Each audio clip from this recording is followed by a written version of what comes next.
Exactly. ACPS Pride, let's go. Krask held the student member of the board info night on February 7th and a campaign clinic on February 14th. Students learned about the process of nomination, campaign election, and appointment. Mr. Lin also joined and gave us insight on his SMOB experience.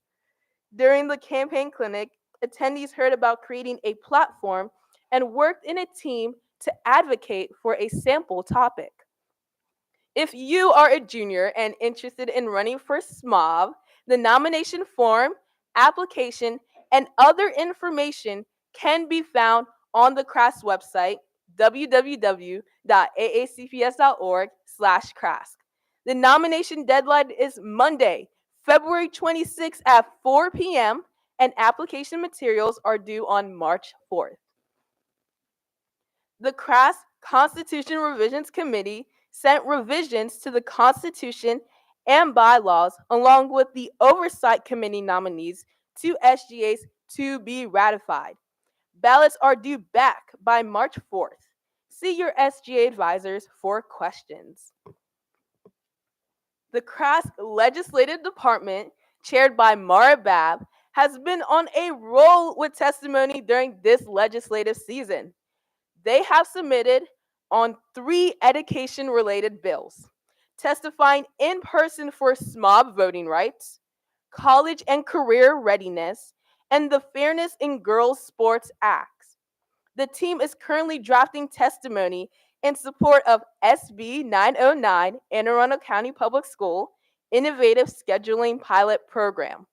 In addition, they are hosting a 3rd legislative interest meeting tomorrow night for students to find out more about the process and how to track the bills.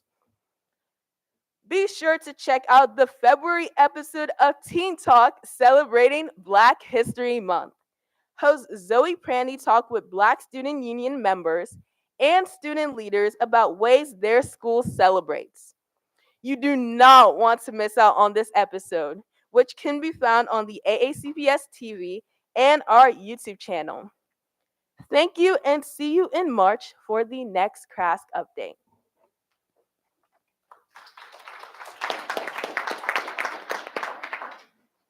As always, thank you. Moving on to item 4.02, PTA report.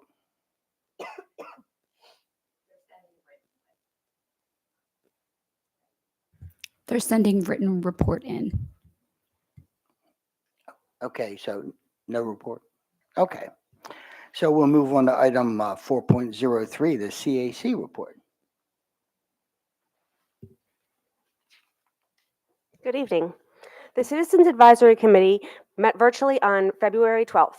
We're happy to announce that we had a really productive meeting exploring the intricate issues around education grading policies and student use of personal electronic devices during the school day. Prior to the meeting, we had each reviewed the current policies and regulations, and we made a list of what we liked, what we didn't like, and questions we had. And then we compared notes in the meeting. It was very interesting to see where we had things in common and where we differed. So it was a very productive meeting. We'll be continuing this discussion and providing feedback to the board. Additionally, last month, a survey was sent out to parents, students, and community members regarding our current policy JCD, student attire and personal appearance. The survey is now closed and we are in the process of reviewing the data. We hope to share more with the board soon. Our next meeting is in person on March 11th at 6:30. All are welcome to attend. Thank you. Thank you. Moving on to item 4.04, our budget committee report. Thank you, President Silworth. The Budget Committee met yesterday, February 20th, to discuss the budget amendment process and received an overview and updates from staff. A summary of the process was created and reviewed with members of the board. Our committee stands ready to facilitate the amendment process, and I would like to thank the board members and staff who have supported this effort. Thank you. Thank you. Item 4.05, our SMOP report. Mr. Lynn. Thank you, Mr. Silkworth. Since my last report, I've been busy visiting schools and shadowing students. In January, I visited Old Mill, Northeast, and Crofton High School, where I had the opportunity to shadow students, interact with their classes, and learn more about the school culture and climate. I wanted to quickly shout out and thank the students and faculty at those schools for making my visits a success, and I cannot wait to visit more schools in the future, starting with Arundel High School next Monday.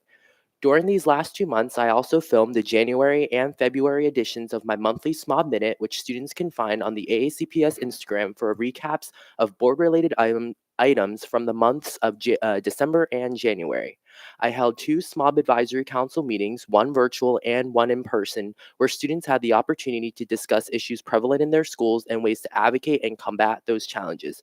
Some of those students even testified at last night's student forum. Earlier this month, I had the opportunity to speak with a group of students from the Two Rivers Team Biz Club alongside my colleague, Miss Ellis, about the role we play as board members and how students can get more civically engaged. I also spoke at CRAS SMOB Info Night and gave information on the job and what being a student board member with full voting rights entails. Finally, last week I had the opportunity to participate in the Maryland General Assembly PAGE program, and while I was there, took the opportunity to speak with senators on the EEE committee to pass a favorable report on the SMOB voting rights bill that would grant voting rights to many of my fellow SMOBs who currently do not have any. That is all. Thank you. Thank you, Mr. Lynn.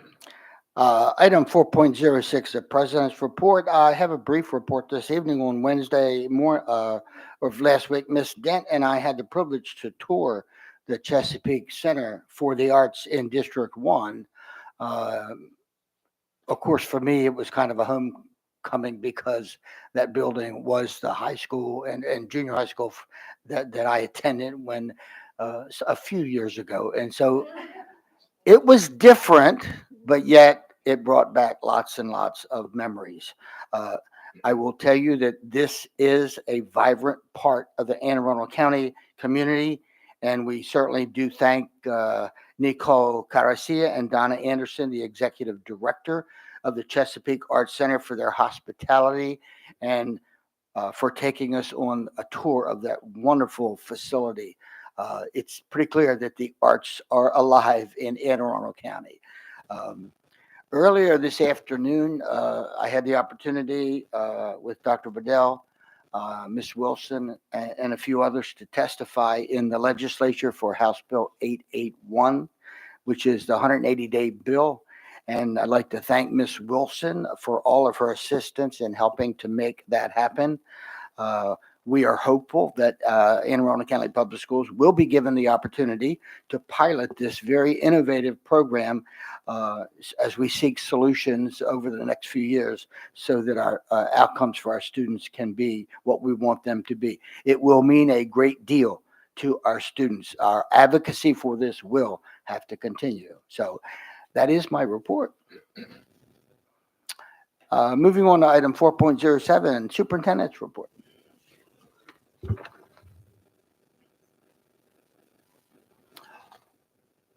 Okay, before we get to that, Ms. Dent, I'm sorry, I didn't see your light there. That's okay. What Mr. Silkworth failed to tell you is that he's the historian of the Chesapeake Arts Center. Don't get me wrong, the meeting itself and the visitation, it's an awesome facility. But what was more important is not only that we have a history lesson of the Chesapeake Arts Center, we had a history lesson of Mr. Silkworth. So what I'm proposing is that if you are board members, you have not visited the Chesapeake Arts Center, do not go without going with Mr. Silkworth. I assure you that we will not have the same treat that I did. Thank you. Thank you, Ms. Dent. So I mean, I will suggest memories are made in our schools. And so visiting a building like that, and for many of you, you don't know, a little bit of history. That facility is currently Brooklyn Park Middle, but it also houses, I believe, the senior center.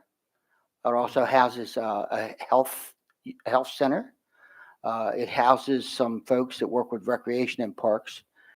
And of course, the Chesapeake Center for the Arts is still there. And as I said, the arts are alive, absolutely for sure. And so I spent grades 7 through 12 in that building. And actually, the auditorium is pretty similar to what it was. And so, as I said, memories are made in our schools. There are a lot of memories that are being made in schools today. And so I have a few years, I do remember them, and I'm happy to accompany anybody on a tour. Thank you, Ms. Dunn.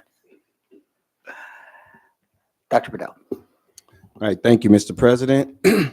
I have just a few items to go over this evening.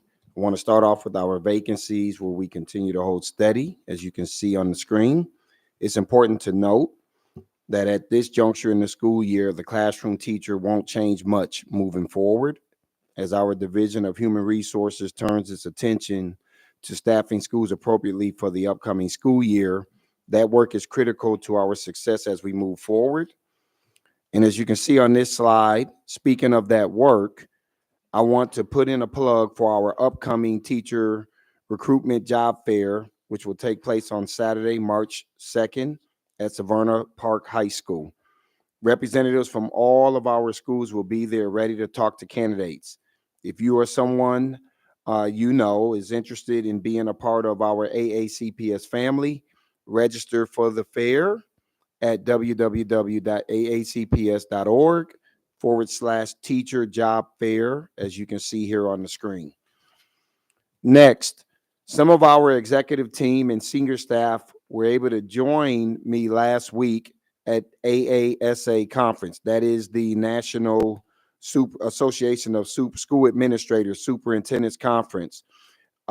We, as you can see on the pictures here, had some of our management leaders, whether it's regional superintendents, assistant superintendents, directors, actually conducted a roundtable on some of the work that we're doing in the Meade cluster and some of the things that we've been able to do to address chronic absenteeism. I also had an opportunity to present in a breakout session, which you can see at the picture below, pretty much standing room only, around helping superintendents to understand how to really survive in this work and to be able to navigate through communication, how to build relationships with your community, with your school boards, and most importantly, with your students. And so we felt that Anne Arundel County Public Schools definitely represented pretty well. And every time we do these presentations or we're imparting knowledge on folks around the country, it opens up opportunities for us to recruit. There's a number of people who have interest in wanting to come and work in this school district. I don't think that we will have issues finding some top-notch talent as a result of some of these things that we're doing at these national conferences. I want to talk for a minute about an announcement we made last week. And that is that we are changing the way we offer Chromebooks to students next year and not automatically providing a device to all students to take home.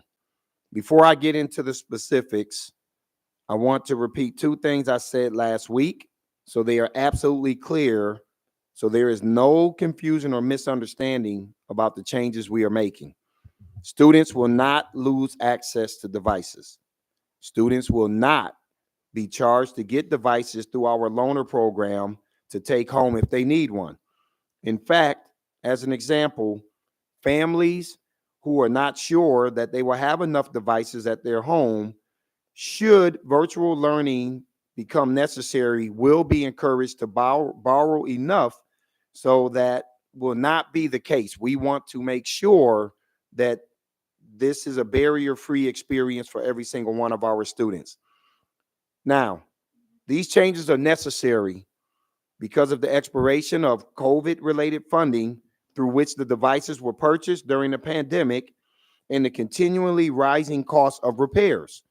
This program recognizes that the majority of families in our county have devices in their homes, but also acknowledges the need to provide devices, again, at no cost for families that cannot afford to do so. We actually provided more than one device per student through the COVID-related funding. Most students got devices to take home, and we maintain class sets at schools. That is becoming harder because of the repair issue. We have spent about $4.1 million in repairs to more than 40,000 devices, some of them multiple times in the last several years. That is not sustainable in any way, shape, or form. So as we move forward, I am asking for help of our communities and our families. If you will need a device for your student, please ask for one through the loaner program when those details become available. As importantly, however, help us get our students to understand the importance of caring for these devices. Repairs from intentional damage are costing us money that could be better invested elsewhere. I want to say this, and this is not something I'm going to read off of a piece of paper. Being at the superintendent's conference last week, I had an opportunity to ask several other superintendents, how are you managing the loss of the ESSER funds as it pertains to electronic devices for students? And here's some of the answers I've received. We will not be able to allow students to take devices home, which means then that we're not going to be able to offer any type of virtual schooling option. We have to go back more traditional because we simply can't afford to do it. We're going to only offer class sets. I heard from another superintendent, and she said, we're going to have to eliminate devices for kids in grades K through 2 because we simply cannot afford to do so. Our budget will not support it. So I want you all to know that this is not an issue that Anne Arundel County is dealing with. This is a national issue. And there are many school districts that are having to try to figure out a path forward in order to make sure that they're able to provide the educational access that all of our students deserve. This is our way of doing it. The fortunate part about Anne Arundel County, we do have a large share of our families that can afford to have a laptop or a desktop computer in their homes to make sure that their kids are able to access what we have. But we also know that 41% of our families are on free and reduced lunch.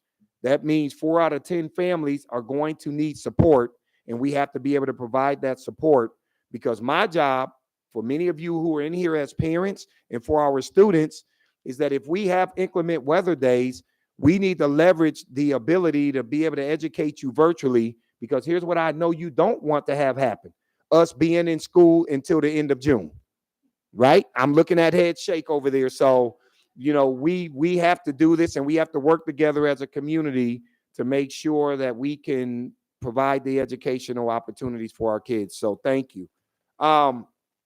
Finally, there were some, this happened last Thursday. I was in San Diego. I wake up and I'm reading stuff that Bob Moser's sending out to everybody, and Anne Arundel County's all over the Capitol newspaper yet last week. So this is one that came up. There was some news about reports and discussion about an audit by the Office of the Inspector General for Education around MSDE's concentration of poverty grant funding process that occurred during COVID. I want to make sure that everyone understands that this was an audit of MSDE, Maryland State Department of Education, not our school system. I was not here during the time period covered in this audit. So I'm asking Matt Stansky, our Chief Financial Officer, to come up and cover some of the key points. Matt will take us through this, and then it will conclude the superintendent's report. Thank you, Dr. Bedell. President Silkworth, members of the board. For record, Matt Stansky, Chief Financial Officer. As Dr. Bedell alluded to, the Office of Inspector General for Education commenced an audit of the Concentration of Poverty Grant Program, which is one of the programs authorized by the Blueprint for Maryland's Future.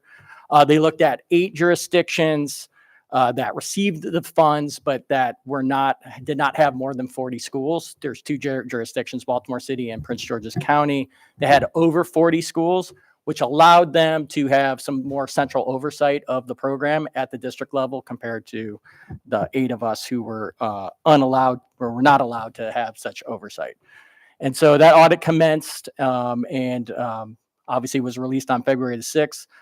Typically, when audits are released of a jurisdiction, the jurisdiction's allowed to see a draft of the audit allowed to respond to it, and then the official audit is released. Because Anne Arundel County Public Schools was not the auditee, we were not privy to the findings or recommendations. It was just released, although we were part of the audit, met with the auditor several times.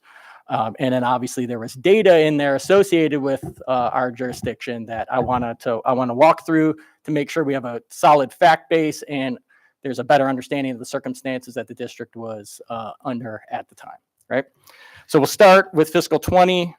When the program first started, we had 2 schools that qualified for the personnel grant, and there's 2 grants in this program. There's a personnel grant and the per pupil grant. The personnel grant, there's only 2 main objectives. One is to pay for the program manager at that school, and the other is to fund a full-time healthcare practitioner at that school. If there is money left over after performing those 2 functions, school can then exercise and use those resources to provide wraparound services for students.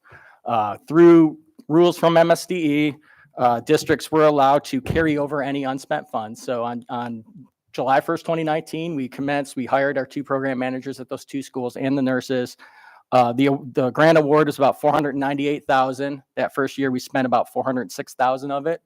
We spent the remaining $91,000 in fiscal 21, so we were able to fully spend year 1 of that grant. Now we come to fiscal 21. I don't want to give anybody PTSD, but that was the COVID year, right? So we start off, the budget that was adopted by the General Assembly increased our schools that received the money from 2 to 9. So we added 7 new schools. Total grant award was $2.2 million.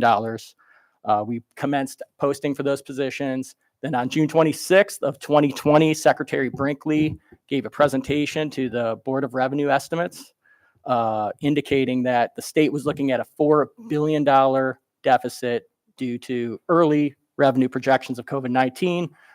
And to mitigate those deficits, they were looking at a $200 million cut to K-12 education. That $200 million cut was roughly the equivalent of the entire increase in state aid for K-12 schools in all 24 jurisdictions. My role as Director of Financial Operations at the time made a recommendation to the Chief Operating Officer and the Superintendent that certain mitigating factors be put in place immediately, given that we were uncertain whether that cut was going to come to fruition. One of those recommendations was a targeted hiring freeze for certain personnel. And it was determined that the 7 new schools that we would not hire the program manager nor the nurse. Obviously, the nurse is an employee of the health department because it was unclear whether that funding was going to continue. And we did not want to hire personnel to then let them go because funding ran out. And quite frankly, we weren't opening schools. And so it's difficult to run a community school program when the building is not open. And so because of those 2 factors, we determined not to hire. And because of that, we were unable to spend the grant to the level that we would have liked in other circumstances.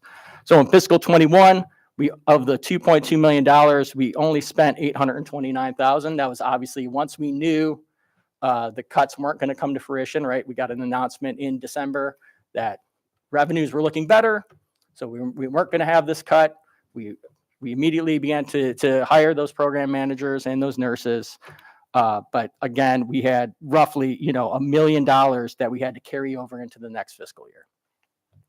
So we carry that $1 million over to the next fiscal year. Now we're in fiscal 22. We added 3 more schools, increase in grant awards. So the grant award is now almost $3 million plus $1 million we've carried over. We're now looking at a $4 million spend that we have to do in fiscal 22. Also, a lot of COVID restrictions still in place. Transportation's difficult to acquire. Technology was obviously difficult to acquire because of supply chain issues. And so it was a daunting task for our schools to try and spend that money. As if you notice in fiscal 20 and 21, we were allowed to carry over any balances to use in the next year. We spent probably 8 months with MSDE, the Department of Legislative Services, requesting that any funding left in fiscal 22 be allowed to be carried over into fiscal 23. It was determined by them that the legislation, House Bill 1372, did not allow carryover funding after that.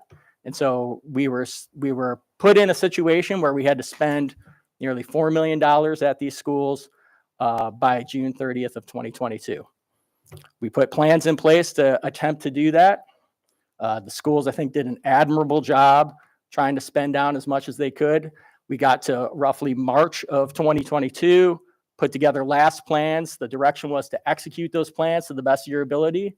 Once those plans were executed, if there was money left over, we were just going to leave it on the table, essentially. And that's what we had to do, because if any spending after that would have just been frivolous and, quite frankly, wasteful. And it's never a position we want to be in. Obviously, I take pride in spending every grant dollar that we get. I can report to this board that we spend roughly 99.5% of the grant dollars we've received over the last 3 years, which is, I think, a good number. But given the circumstances that we are in, given the lack of guidance from the State Department of Education, I think we did a great job. And I commend those program managers and the office that helped support them.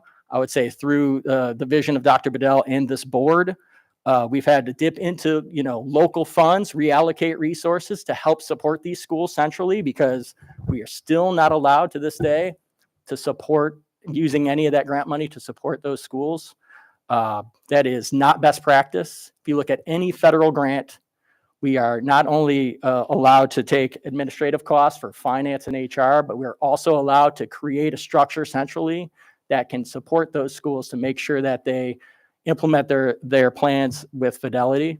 And so there is legislation right now. Senator Washington has legislation that would allow us to do that. Hopefully it will move, and that we'll be able to better support these schools moving forward. And I think we have. If you look at our fiscal 23 data, we've spent over 90% in both our personnel and per pupil grants. Again, those dollars are now once again allowed to be carried over, and they are currently appropriated in your fiscal 25 proposal. And so I think we're headed, even in a better direction. But I would say, again, given the circumstances, I think we did a pretty good job. If you look at our peer jurisdictions who were also in this audit, you'll see that we've spent considerably more than what they did. And so, I just wanted to give the board that overview, and certainly happy to answer any questions that you have.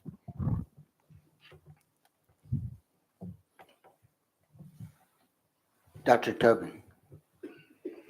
Mr. Stansky, thank you very much for taking us through that. I think it was very helpful certainly for me, I'm sure for my colleagues, and for the public to hear. And I think also to be reminded of the complex times we've been through, but also what it means to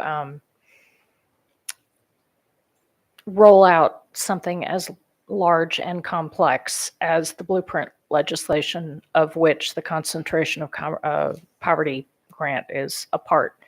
And I would say, I think it's unfortunate that the report was dropped the way it was without giving us warning. And normally we would have had that warning. And so, I would hope in future, whoever is responsible for these things considers which local educational groups are involved.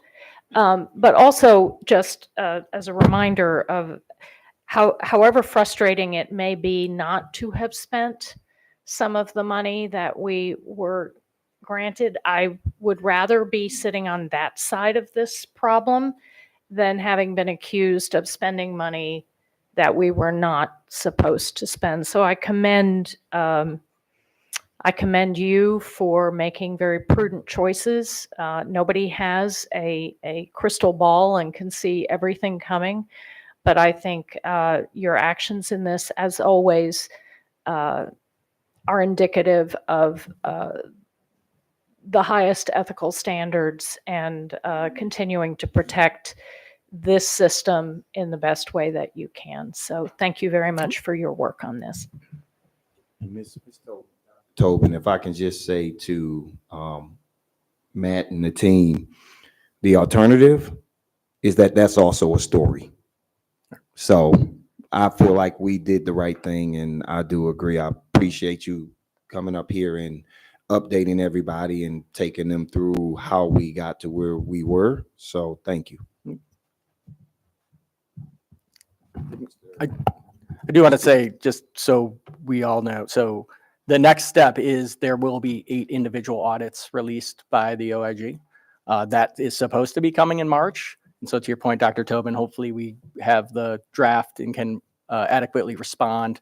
And like with any audit, the team is ready to review and improve where they find deficiencies. So we always look at audits as opportunities for improvement. So. All right. Thank you, Mr. President. That concludes the superintendent's report. Thank you, Ms. Stansky, and thank you, Dr. Bedell. And so we're going to move on to items 5.01, some consent items, award of contracts. Do I hear a motion to bundle? Can we bundle items? I move to bundle items 5.01 to 5.05. Second? Second. Do we have consensus for that? Okay, Dr. Bedell. Thank you, Mr. President. The superintendent recommends that the Board of Education authorize the award of contracts on the consent items dotted 5.01 through 5.05. So moved. Okay, we have a motion and a second. Any discussion? Seeing none. Ms. Howe? Ms. Frank? Aye. Dr. Tobin? Aye. Ms. Ellis? Aye. Ms. Corkadell? Aye. Ms. Schalheim? Aye. Ms. Dent? Aye. Mr. Lynn? Aye. Mr. Silkworth? Aye. Motion passes 8-0. Okay, moving on to item 6.01, administrative personnel appointments. Dr. Bedell. Mr. President, the superintendent recommends that the personnel listed on the attached sheet be promoted and or appointed. So moved. Second. Okay, we have a motion and a second. Any discussion? Ms. Howe?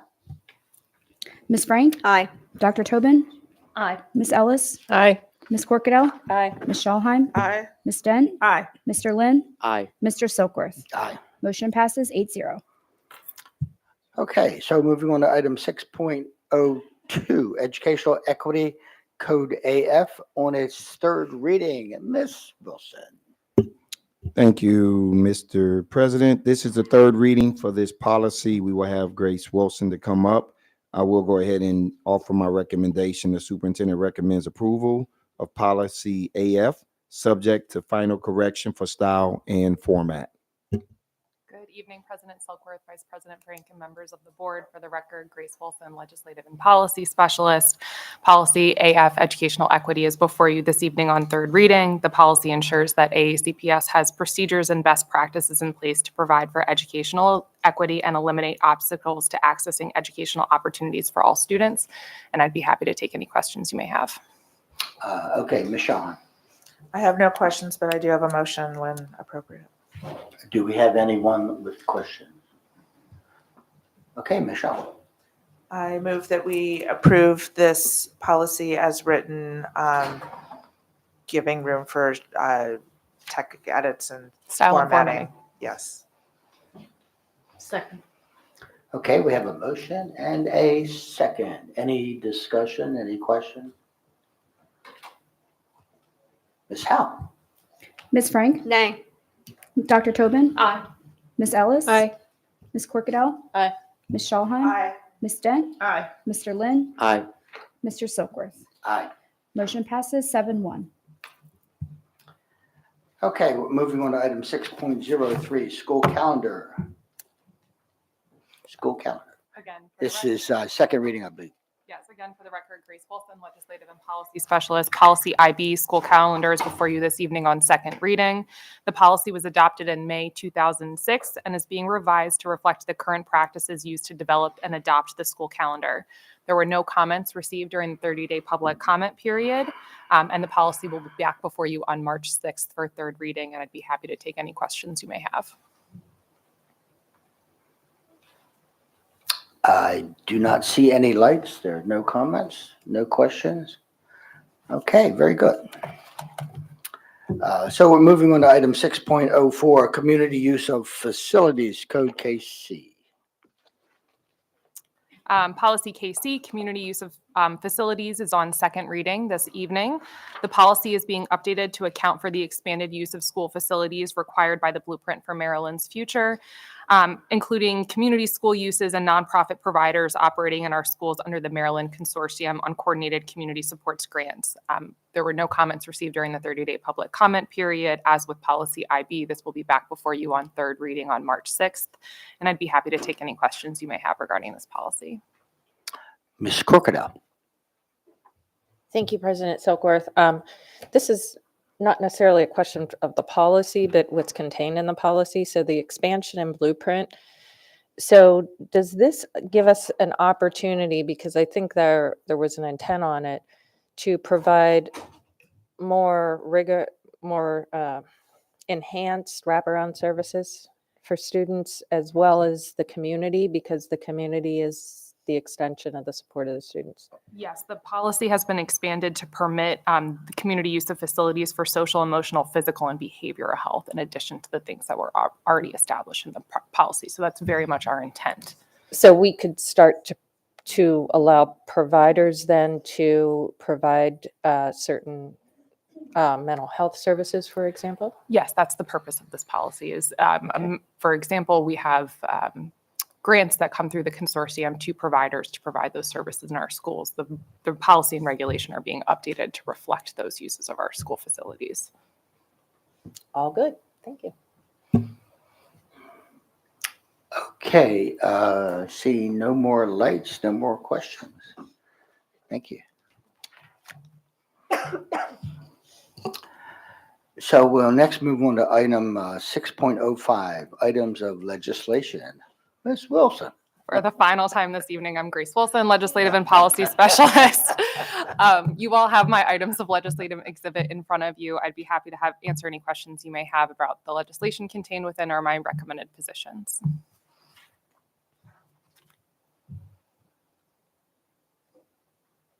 I do not see any lights. There's no action required. Well, there is light now. Ms. Frank.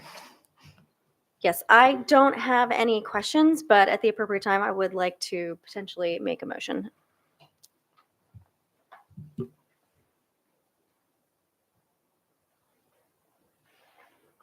Ms. Corcadell. What she said at the appropriate time. But she can go first. She gets to go first.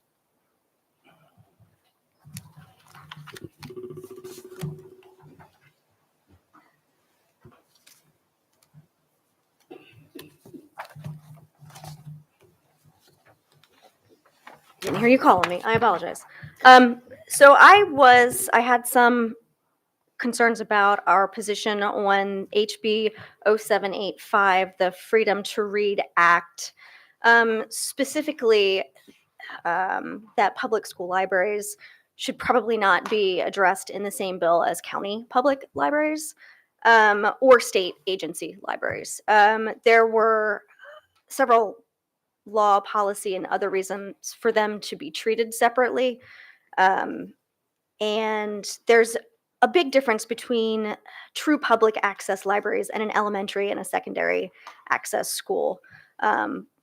So to that end, I had some edits that I would like to recommend, and I'm going to move that our position of support be amended to state that AACPS supports the intent of this legislation to ensure that state and county public libraries in Maryland are not unduly censored. However, AACPS opposes all provisions of the bill that reference local public school system libraries or local Board of Education employees or policies, and would support amendments striking such references. Second. Jinx. Okay, we have a motion and a second. So Ms. Corcadell. So actually, one of my possible amendments to this that I was considering was for the same bill to achieve the same, basically to achieve the same goal, which is to make sure that we are on record conveying that we recognize that all decisions of education lie within the education walls and not outside of them in its most simplistic terms. And that I believe Ms. Frank's language gets us, I believe, pretty much to where it is. And so my only question is, Ms. Wilson, I was considering a little simpler, more brief one that just simply adds to our statement, quote, as such, this legislation obligates the school system to comply with state library standards. And my question is does Ms. Frank's language accomplish that for the most part, or? I think you have two different objectives. The language we discussed, Ms. Corkadell, was an amendment to the bill summary that I provided to make it clear that this bill would mandate a policy on the behalf of education agencies as a result of this state action. What Ms. Frank's language is doing, I believe, is strengthening the language I have in my bill and my proposed position statement on the bill to make it clear that it is state and county libraries that are separate from us, and that we object to anything that has to do with public school system libraries or media centers. Okay, so then I will take up mine separate because that's a little different. Then I was a little confused on it. Thank you very much. Okay, any more? I see no more lights. So, Ms. Wilson, your thoughts about this? Does this strengthen what we had? I think it strengthens and I think it clarifies our position, but substantially it's very similar to what I had recommended, was that we support the provisions of the bill that ensure that our publicly funded state libraries are not unduly censored. But anything in this bill that has to do with a local education agency or puts a mandate onto a local school system, we would oppose. Okay. Ms. Frank, you're the motion maker. You'd like to have the last word? I do want to have one last word, always. Local public schools are completely separate entities legally and structurally. I think whoever drafted the bill probably didn't do their research. So I just would say that the bill itself is kind of flawed, and it's probably going to take some work to get it where it needs to go. Thank you. Okay, I see no more lights. So I think we're ready for a vote. Ms. Howe? Thank you. Ms. Frank moved to amend the board's position on the items of legislation on House Bill 0785 to state AACPS supports the intent of this legislation to ensure that state and county public libraries in Maryland are not unduly censored. However, AACPS opposes all provisions of the bill that reference local public school system libraries or local Board of Education employees or policies, and would support amendments striking such references. Ms. Frank? Aye. Dr. Tobin? Nay. Ms. Ellis? Aye. Ms. Corkadell? Aye. Ms. Schalheim? Nay. Ms. Dent? Nay. Mr. Lynn? Nay. And Mr. Silkworth? Nay. That's 3 in the affirmative, 5 in the negative. Motion fails. Okay, so Ms. Corkadell, I understand you have a separate motion. Yes, so a little surprised. Just to be clear, we have our position to support with amendments. I definitely agree with. I think Ms. Frank's language would have better spoke to the why.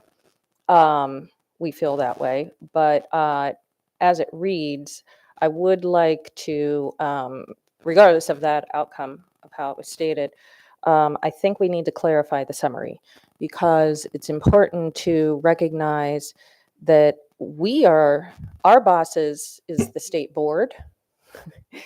The now AIB has been added to that. And so we work already to ensure standards are there. And that is our guidance in essence.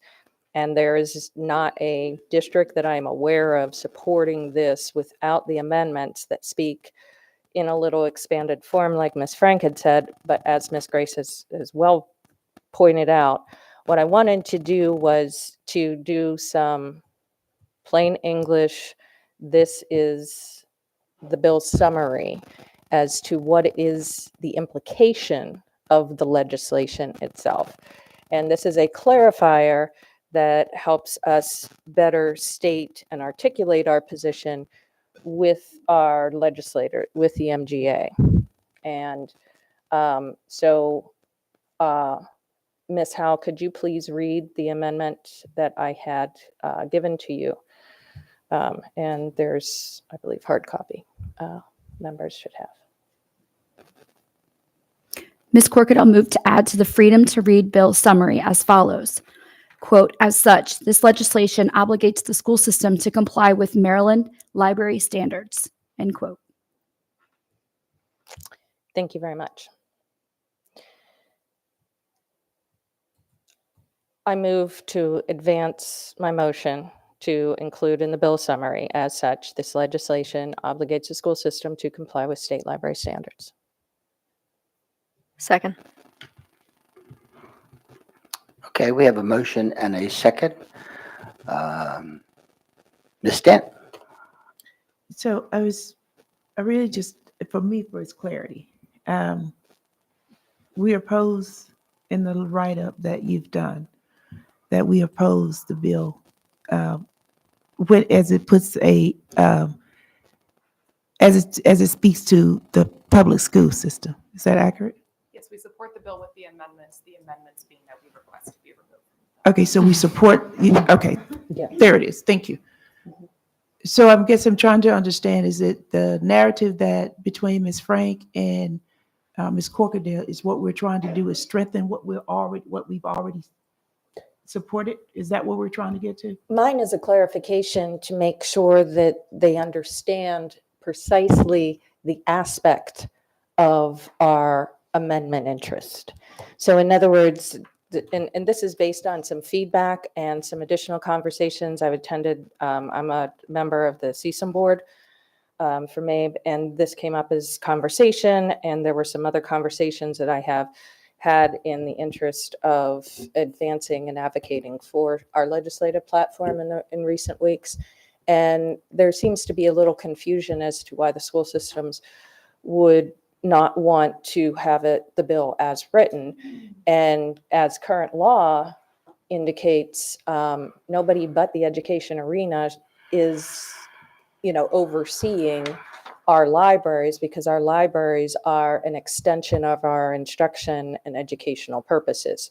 This legislation actually takes all of that decision-making, including certain hiring, and not able to dismiss away from the local education system. That removes authority of your superintendent and of this board as it relates to how their libraries are being managed, operated, and I would say probably least of which would be materials, although that's referenced in the employee thing. Never before have we ever had an outside agency introduced in such a way. We support, I believe, and we've already adopted the support of our public libraries having the ability to provide to their community a wide array of audience of all ages. That is really actually not our business. And we normally would never, I've never seen AACPS get involved in library legislation, except in this case, it specifically now goes into an area that typically would have never, ever happened because of the way the law is structured and the authority that the State Board of Education currently has. I thought it was a good idea that we would get just a little more clarifying so that our library partners understand our support of them, because they play a very critical role from the babes all the way up through, right? Of all ages, and support of our families too, the tutoring programs and everything else. But they are not in a position to involve in decision-making for education. Primary education, secondary education is education's arena, always has been. So I believe, I cannot speak for Ms. Frank's intent, but I read what she said and thought, well, this is kind of a strengthening thing, and I support that. In the bill summary itself, I thought that it could benefit from us adding the simple little phrase, "It does not change our position," but actually kind of explains it a little bit in a manner that our MGA folks, whether it's our delegation or anyone else, understands that there's no ill intent here. It's just intervening with how we operate as a public agent, as an agency, a state agency in particular. Ms. Frank. Just to highlight something that Ms. Corgadal mentioned, one of the pieces of this bill in summary is that the bill prohibits a county board from dismissing, demoting, suspending, disciplining, reassigning, transferring, or otherwise retaliating against a library or media special employees by the county board for acting in a manner consistent with the state standards for libraries. So in a couple of places, it intermingles which entity has which powers. And then it also usurps the authority of the superintendent, which is something that Ms. Corgadal said, but I think is a really important point here. And Dr. Bedell, I don't know if you have any particular comments on this, but if you did, I would love to hear your thoughts on this bill. I don't really want to make comments, but since you asking me, yeah, I think what we put in here, I think our point is very clear. We local control does matter. And I think when you start to eat at that, it opens up the door for the loss of more local control moving forward. So that's the reason why we're taking the position we're taking. Thank you. Ms. Schauheim. I have a question for you, Ms. Wilson. The proposed amendment is for the summary. This is an internal sort of document. Yes, it's public because we're talking about it in daylight, et cetera, but this doesn't then go to the Maryland General Assembly. It doesn't reside outside of this body. The summaries were written to provide us board members with some background and no other audience, correct? Correct. Okay, thank you. Ms. Ellis. Thank you, and I apologize. I don't have the amendment in front of me because I'm having tech issues. I think I'm working them out. But the wording, Ms. Corkadell, the previous amendment that was offered, as Ms. Wilson stated, in my mind, strengthened what was stated in the items of legislation before us. For me, Ms. Corkadell, the motion currently offered confuses things a little bit to me as far as separating the public school systems from the other library systems. I wasn't hearing it in the language, and forgive me again, I'm trying to locate the wording. President Silkworth, I'm Yes, Ms. Corkadell. I just wanted to make sure it was okay to respond. So this was actually, if you see the timeframes and stuff, I had a conversation with Ms. Wilson. Ms. Frank's amendment coming in, I believe the idea is that originally I was looking to make sure that the explanation of the bill was perfectly clear so that the members could do their job in advocacy on our positions as they encounter them. And that was based on real time, real life, and some feedback. I thought that making sure that we were clear and concise in our explanation of the bill when somebody asks about it, because it's our job to know that, made sense coupled with Ms. Frank's amendment. In the absence of its adoption, that does leave this without the chops, but we've already disposed of that. And so I still think there's relevance to make sure that we have on those explanations and how we are explaining ourselves, it is perfectly clear that this is one of the places that there is a challenge with in its explanation, because it really, not what's up there, right? But what's in it. Yeah. Yeah. Yeah.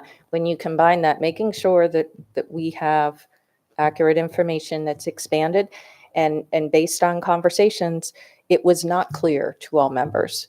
And so this is a clarification, because it was not very clear to members, as demonstrated in some of the questions of follow-up, as to exactly, and it's hard, these pieces of legislation, I honestly wasn't thinking along those terms. And then I heard a more detailed conversation that involved members of the library and members of our different associations across all boards involved, and after that I said, and then when I reread it, I said, you know what, there's a piece of this that's just not really clear. And if me involved is not seeing it and hearing questions asked of me, it made sense to put it in. But as I said, this is not this doesn't change our position. And I think it gives us more information on record to better do our jobs with. And did that answer your question? I'm not clear where this language would be.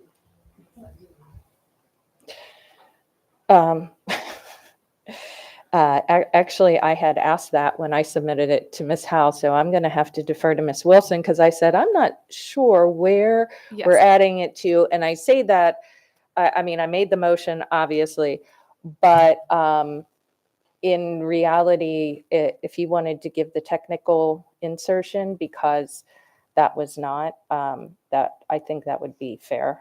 Ms. Howell, would you just scroll up to the paragraph above this, please, for Ms. Money? Thank you.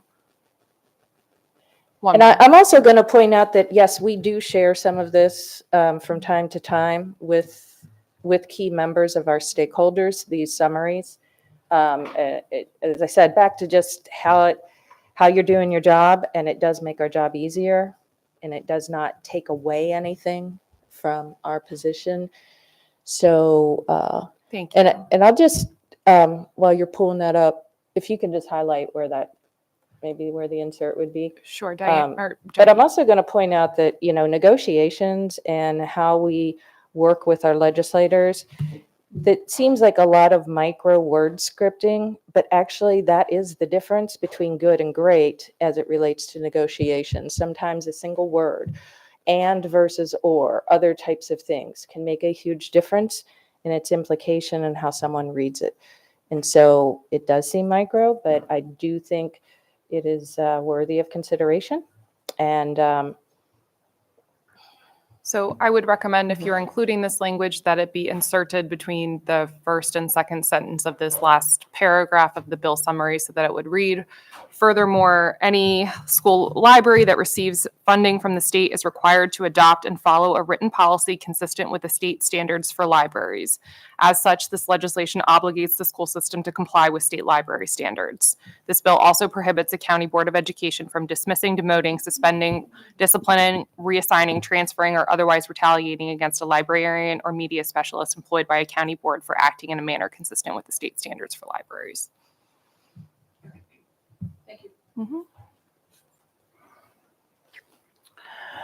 Okay, so Ms. Ellis, courtesy, did you have anything else to say? Thank you. Okay. Okay, so I think we've had all the discussion. It's a time for a vote. Ms. Howe, Would you like me to reread the motion? please. Ms. Corgadell moved to add to the Freedom to Read bill summary as follows. This would go after the first sentence of the second paragraph. As such, this legislation obligates the school system to comply with state library standards. Ms. Frank? Aye. Dr. Tobin? Nay. Ms. Ellis? Aye. Ms. Corkadell? Aye. Ms. Schallheim? Nay. Ms. Dent? Aye. Mr. Lynn? Nay. And Mr. Silkworth? Nay. That's 4-4, motion fails. Okay, Ms. Wilson, do you need any other action from us? I had a second that I submitted 2 amendments, sir. Oh, okay, I'm sorry, we have another amendment. Ms. Corkadell. Thank you, President Silkworth. So this one, I am actually,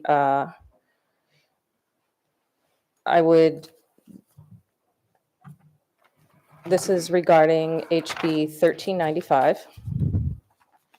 And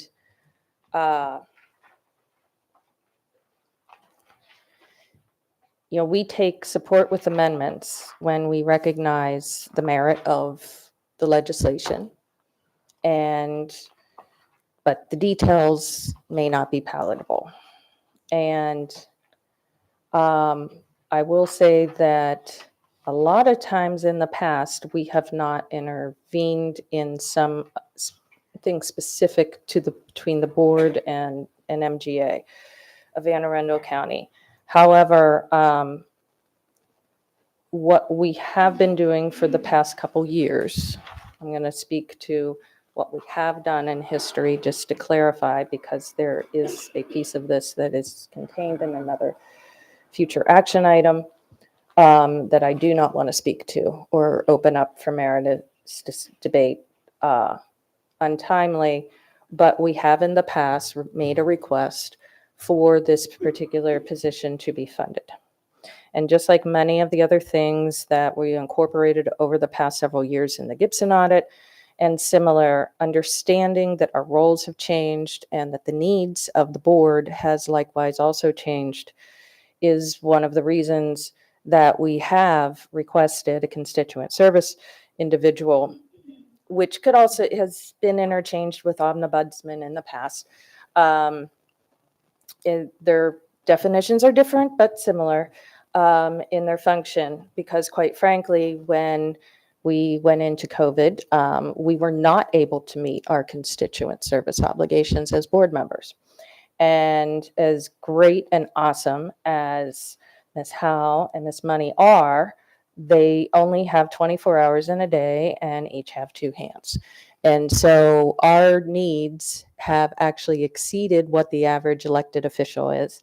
And when COVID hit, and then second to that, that's a pandemic, that's unique, obviously.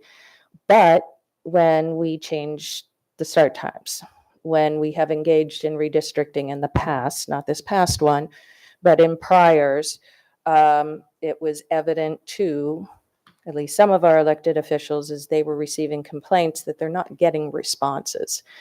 And I know as a matter of public record that my colleagues have indicated that they are not going to be replying to everybody that is reaching out to them from time to time when these things emerge. That's not good government. Good government is making sure that when we can't be there, somebody else is. And this is a different role than the superintendent. And because this has not been funded at the local level, and now there are going to be mandates of our time to engage in the community services as indicated by Blueprint, and that is going to be carefully coordinated and coming up on the horizon in the next 18 months. Separate to that, we also have the science of reading. The science of reading is going to be training every board member in the state of Maryland, and then subsequently asking them to work with the state and with their superintendent, not instead of, or the superintendent replaces it, to actually go out into the community. We are not equipped to do that as separated as board, as a representative of board. I appreciate the fact, and we all should, that our representatives finally understand that we're the only people that are elected that do not have that type of support. And that type of support has hurt us. It has made us look bad, and I still continue Ms. to get Crocodile, concerns. we need a motion. So I know I wanted to do my comments prior to the motion making, so that the language is understood. And so I am moving to change the position from opposed to support with amendments and include the following language. AACPS and the Board of Education of Anne Arundel County support the addition of an ombudsman to the office of the county board to act as a liaison between the county board and members of the community. AACPS and the board have made attempts to secure such a position. In fact, Dr. Bedell has included funding to support the addition of such a position in the FY 2025 budget recommended to the board. AACPS appreciates the intent of the legislation to support the creation of such a position.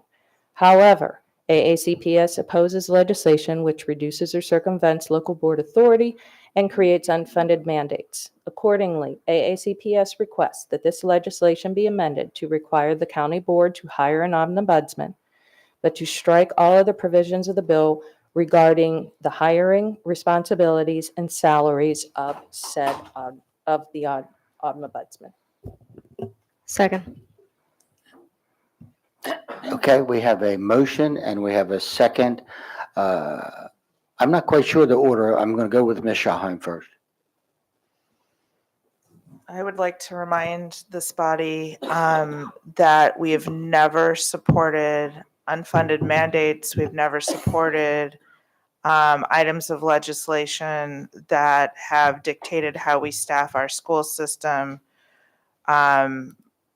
As Dr. Bedell just mentioned a short time ago, this also dips into our ability for local control and completely circumvents the natural course of funding, which goes from us to the county executive and then to the county council. I think you can guess where I'm going to be on this one. I'm a no. Ms. Ellis. Thank you.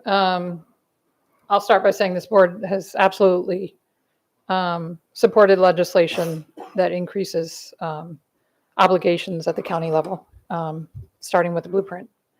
I'm not going to give the lengthy speech that I've given probably at least 3 times on this topic now about the need of this position for our school community. This board made it clear that this was a priority for us.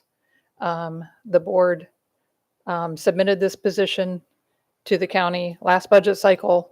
It was not funded. I want to thank our legislators at the state level who recognize this need in our community. And I believe that the responsible thing would be to support this amendment. Because if this is something that we truly need or we truly believe is necessary for the community, this is a way to guarantee that we will receive funding for this important position. So I will be supporting. Thank you. Ms. Frank. Yes, thank you. I would just disagree. I do not believe that this is an unfunded mandate to us because it's already been included in the last 2 budgets. And then assuming that this budget is passed tonight, it will be included from the superintendent's budget to the final budget. And the precedent of this would be our local board of education is formed. It is the origin and size of the body, the amount of the pay, all of that is written into state law. That is the governing authority for this particular county board as far as how many people are on it. And if you look at our county charter, Article 8 of our county charter references, because the county charter oversees the county council and their staff and the administration. So Article 8 references the pay and the roles of the county legislative aides. So there is some precedent in that. So again, I would just say that this is not an unfunded mandate. We already have this in our budget. It is just a matter of prioritizing it. And I thank you. Okay, I see no more lights. Ms. Corkadell, you're the last one on this. Okay. Not going to Please repeat. be brief, Ms. Corker. We have a lot to go. I understand. This is very important to me, sir, and I will not repeat myself. I didn't recall other people being asked to abbreviate. I just want to respond to the unfunded mandate comments and some of others of my colleagues. The fact is, maintenance of effort is built on a foundation. Our old maintenance of effort system was built on a foundation of understanding that the educational needs are not always well received or supported at the local governance level. And some of the reasons why we have this continued separation and divide, and we come out with positions, including our support of the school system, of maintenance of effort restoration. This is kind of in that effort that the county is obliged to support our basic necessities.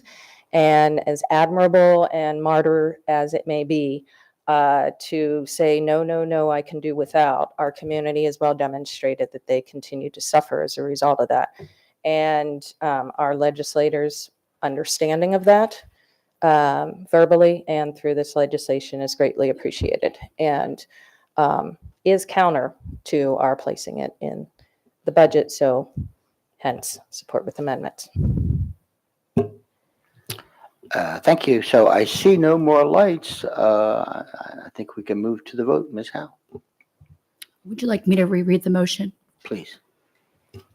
Ms. Corkadell moved to change the position from opposed to support with amendments and include the following language.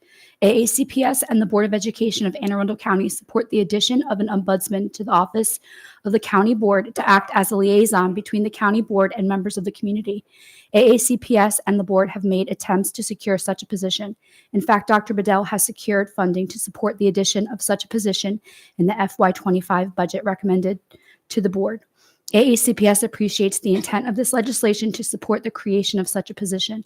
However, AACPS opposes legislation which reduces or circumvents local board authority and creates unfunded mandates. Accordingly, AACPS requests that this legislation be amended to require the county board to hire an ombudsman, but to strike all other provisions of the bill regarding to the hiring, responsibilities, and salary of the ombudsman. Ms. Frank? Aye.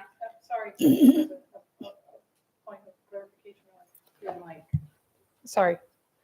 It might sound nitpicky, but if that is what ends up going on the record, I heard the reading, Dr. Bedell has secured funding to support, and it's included funding to support. And there's an important distinction there. Oh, absolutely. Thank you. Thank you. Could we get a reread? In with the fact, corrected language. In fact, Dr. Bedell has included funding to support the addition of such a position, Yeah. not secured. That's all. Good catch. All right, let's go. Is everybody good? Yes. Okay. Ms. Frank? Aye. Dr. Tobin? Nay. Ms. Ellis? Aye. Ms. Corkadell? Aye. Ms. Schallheim? Nay. Ms. Den? Nay. Mr. Lynn? Nay. And Mr. Silkworth? Nay. It's 3 in the affirmative and 5 in the negative. Motion fails.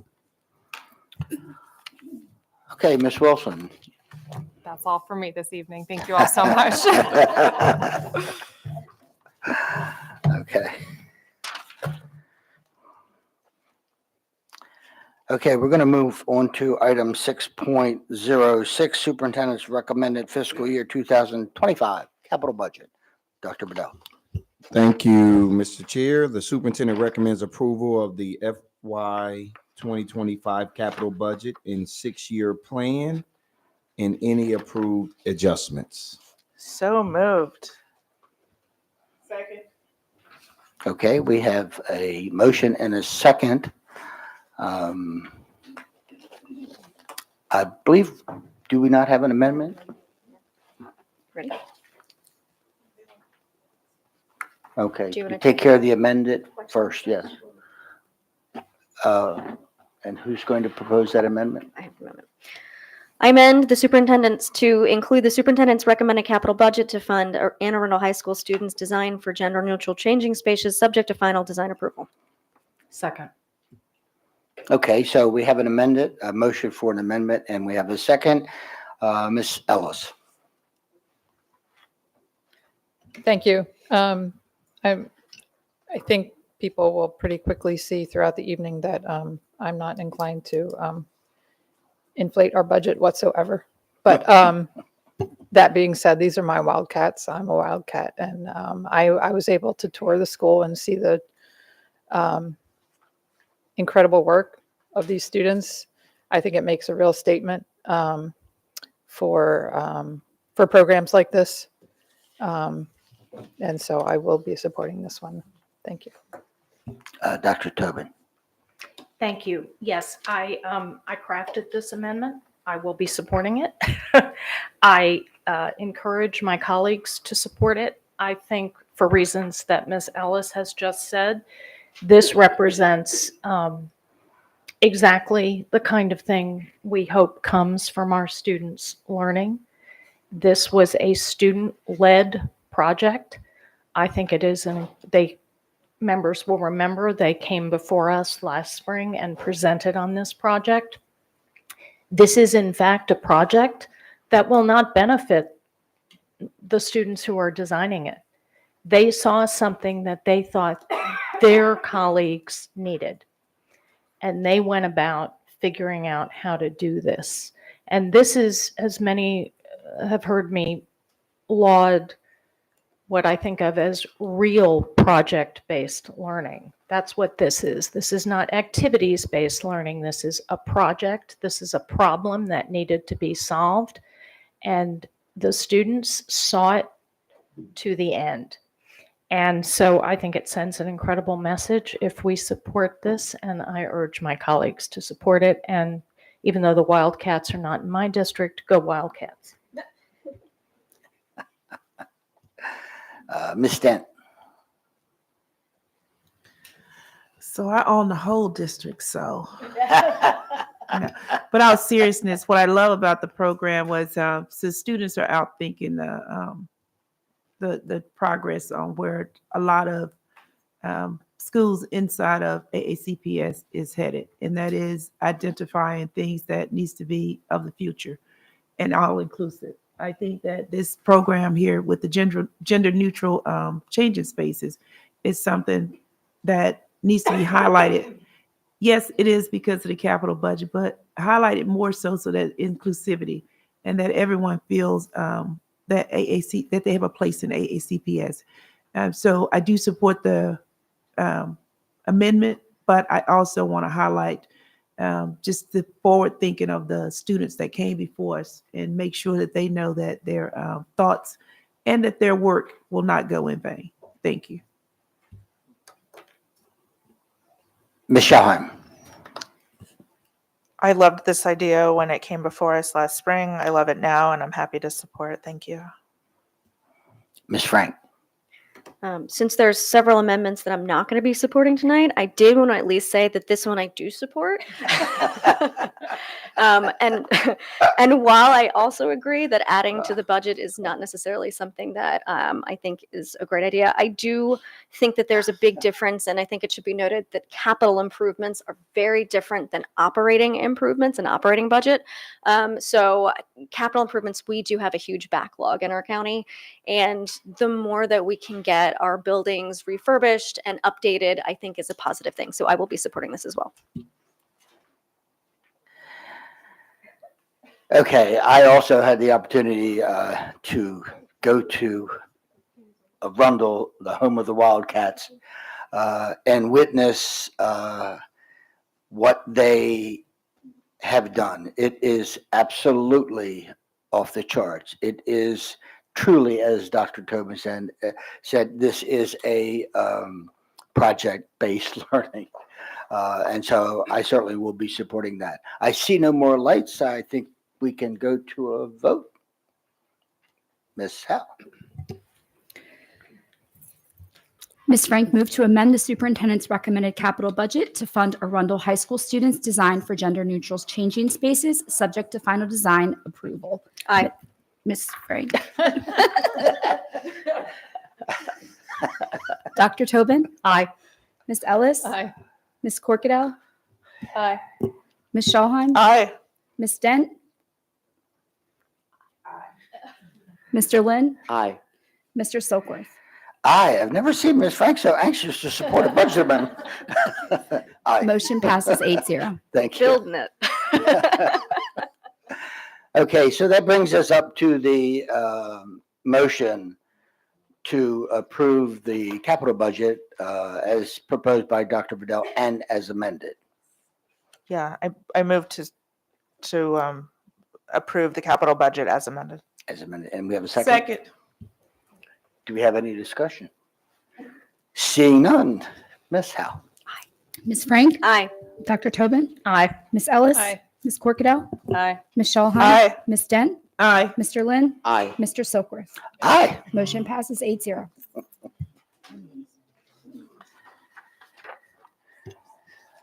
Okay. We're going to be moving on to item 6.07, the superintendent's recommended fiscal year 2025 operating budget. Thank Now, you, we Mr. do have some amendments. Dr. Bedell. Yes, thank you, Mr. President. The superintendent recommends approval of the operating budget and any approved adjustments. I move to adopt the superintendent's recommendation on amendment number 1. Second. Okay. Do we have any discussion? Ms. Howe? We got ahead of her. Aye. Would you like me to reread all of them, or are you guys no. okay with as they're presented on the Do we screen? need- do we and- I need think to- we have to read it for Okay, those so- listening at home. I'm going to defer to Ms. Schallheim. She says we have to, so we will. All right.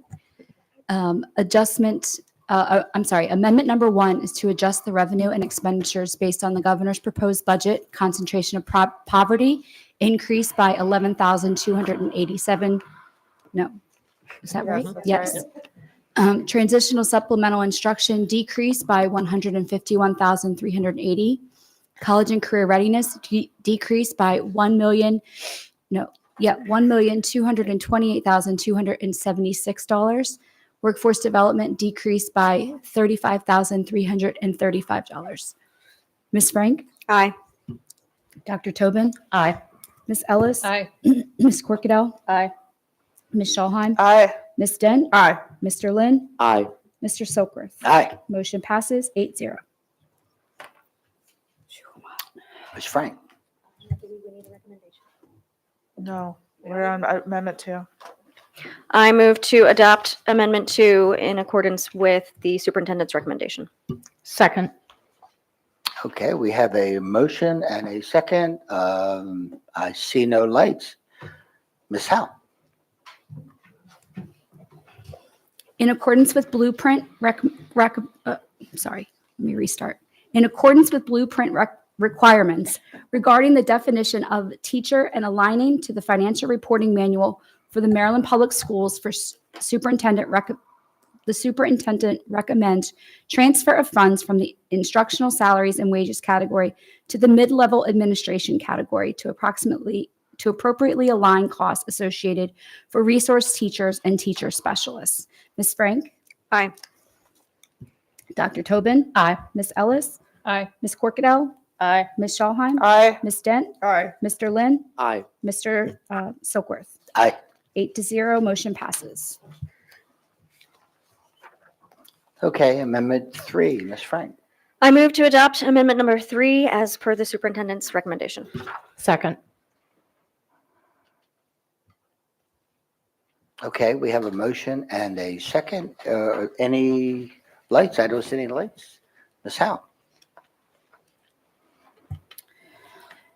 Amendment 3 is to reallocate 18 instructional staffing positions to special education and English language development to provide increased supports to students. Ms. Frank? Aye. Dr. Tobin? Aye. Ms. Ellis? Aye. Ms. Corkadell? Aye. Ms. Schallheim? Aye. Ms. Dent? Aye. Mr. Lynn? Aye. Mr. Silkworth? Aye. Motion passes 8-0. Okay, Ms. Frank? I move to adopt amendment number 4. Second. Okay, we have a motion, a second, and Ms. Schallheim, we do have some lights. Ms. Schallheim? Yes. I support our teachers. I support our food and nutrition specialists. I support our custodians. I support all of our staff. And I cannot tell you how many times I've heard and I've bared witness to our employees that have to live with roommates in this county. And it just tears me up and we need to do better. We've done better over the last several years. We need to do better than this, quite frankly. I'll take this, and I will absolutely be supporting this amendment. Thank you. Dr. Tobin. Thank you. I crafted this amendment. I will be supporting it, and I urge my colleagues to support it. First, I want to offer a word of explanation regarding having this additional 2% COLA take effect on January 1st of 2025. Being mindful of what we have heard from our partners in the county government about a tight funding year, this is a way to ease the funding of this additional COLA. By taking effect in January rather than July of 2024, it would essentially offer a net total 4% COLA to employees over the coming year, while setting our employees up to have received a 5% COLA by the time the next budget cycle begins, and thus starting them from a higher compensation point. During our budget hearings this year, we heard a great deal of testimony from employees telling us that 3% would still leave them falling behind, given inflation and the additional costs of health care on the horizon. While I am concerned about the effects of this on all our employees, I am particularly worried about the impact on our food service workers, our custodians, our TSAs, and our TAs. As has been discussed here before, many of these employees still do not make a living wage. And yet, these are precisely the positions that provide some of the most critical support for our students, particularly our most vulnerable students. Custodians are the ones we depend on to come into buildings regardless of the weather to ensure that those buildings are clean and safe at all times. Similarly, food service workers have a disproportionate impact on students who receive free and reduced priced meals. Our aides literally take care of the most fragile of our students every single day. And yet, it is so often the case that these are the employees who are paid the least. We cannot allow them to wait another year, falling still further behind. It is simply not right. I urge my colleagues to vote for this amendment and make the choice to correct this. And it is a choice. Currently, this county is the 6th wealthiest county in the state. Based on the latest information provided to us by Mr. Stansky and his staff, we are in fact 13th in our revenue per student per year, meaning we are 13th in what we spend per student per year. In other words, our ability to pay should put us at 6th in the state, but our will to pay currently has us at 13th. I have often said that students believe what you do, not just what you say. It is time for us to demonstrate to our students that we truly value their education, not just in words, but in our commitment to putting our money where our mouth is. In short, we need to pay our employees in accordance with our wealth as a county and vote for a COLA increase that genuinely reflects the real needs of all our employees. Thank you. Ms. Ellis. Thank you. I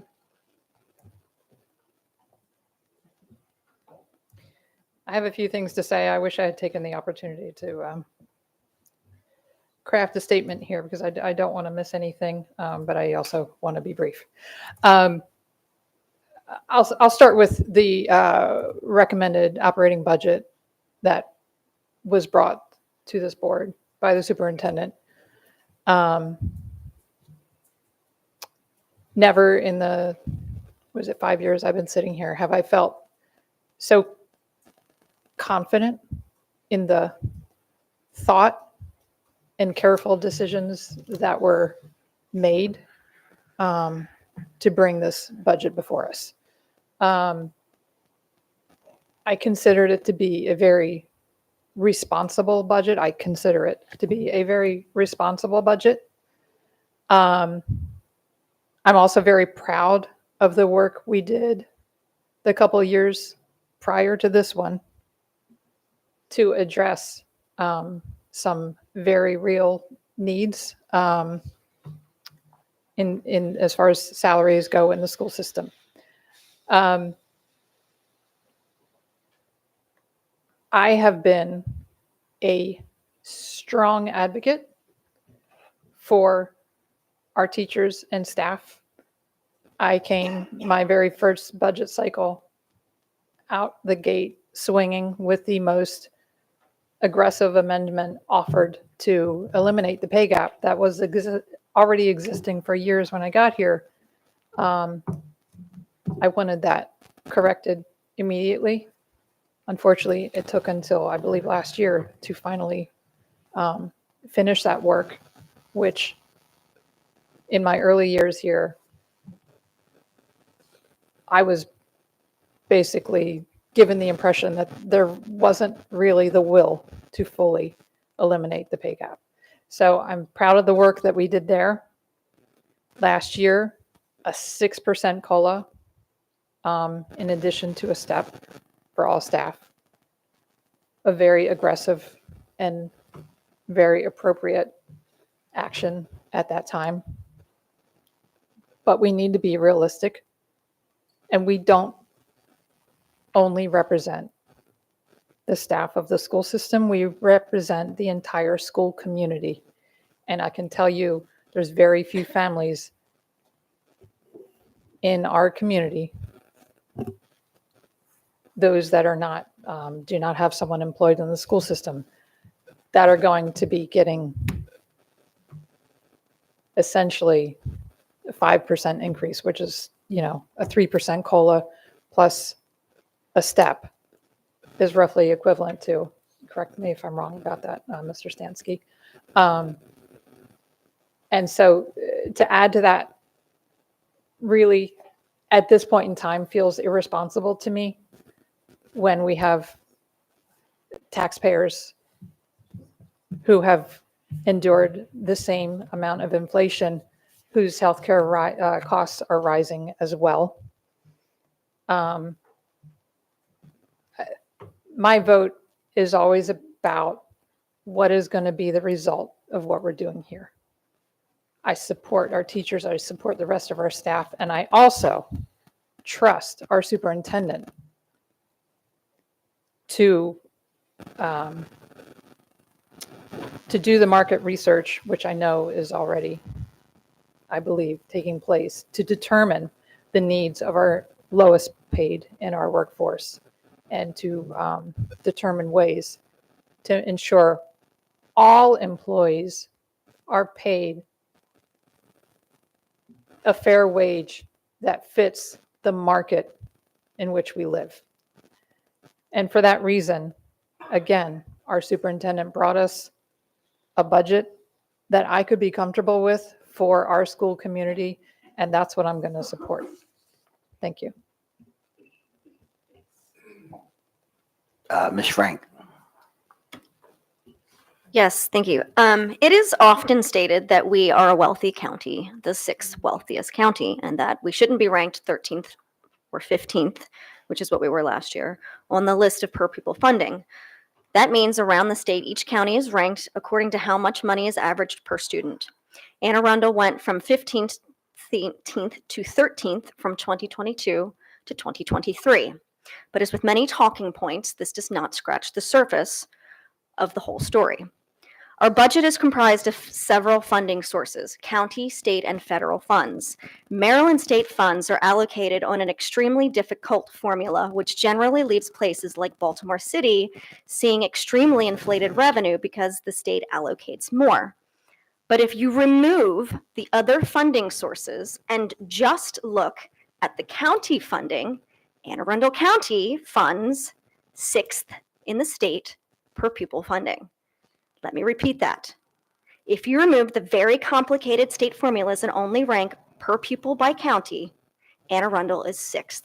This information can be found on MSDE's website, but is not often discussed by this body.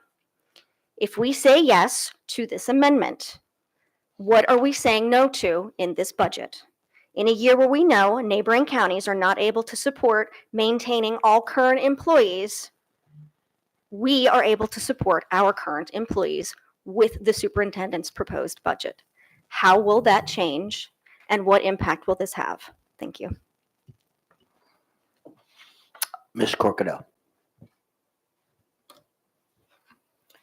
So we hired our superintendent to give us expert advice. And that's precisely what he did. I'm not going to reiterate the comments of some of my colleagues, but I do concur with a couple things. Number one is facts are facts. The data was presented to this board of what the projections of the revenues are. There's a piece of the budget process that may not fit nicely in the compartments of the merits of all the rest of these amendments here.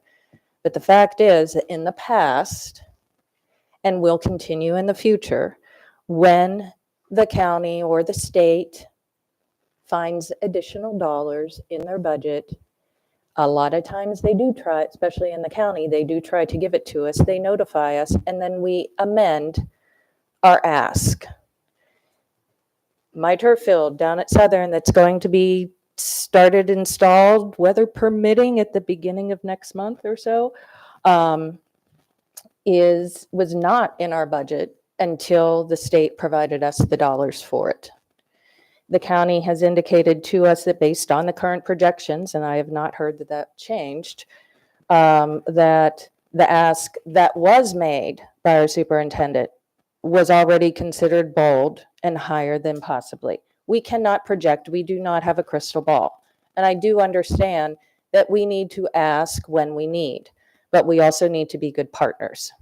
We need to be good partners with all members, all family members. And when over 40% of our students are experiencing economic hardships, when you go to do the math, barring any new revenue that the county would come up with, the numbers speak for themselves.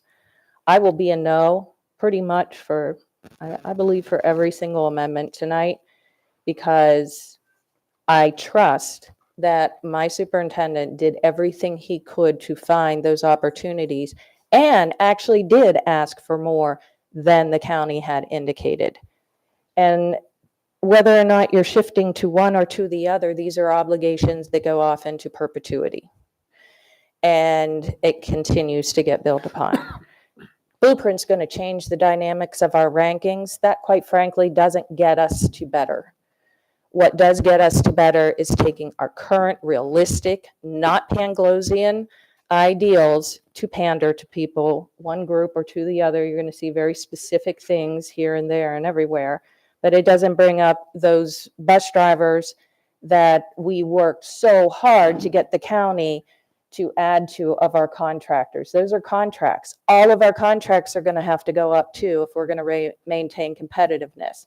And an interest to retain employees we may end up losing in other categories that we desperately need. I don't want to revisit the bus scene. I don't think any human being does again, but this is going to be competing with mandated required blueprint categories. And our council and county executive may not be well equipped enough to make that differentiation. And the more we continue to add to that, the more diluted and the less well-positioned we are to be successful with Blueprint. I want to thank every single person here because of our prudence, because we have not gone to excessive asks in the past, at least since I've been here. Because of that, we're probably the only ones not laying off this year, possibly. We're not going to be canceling ECAP and dual enrollment like others are being required to. We're going to be able to still continue to offer the CCRs and stuff. And I think we need to start being thankful for what we have and work with what we have to be creative.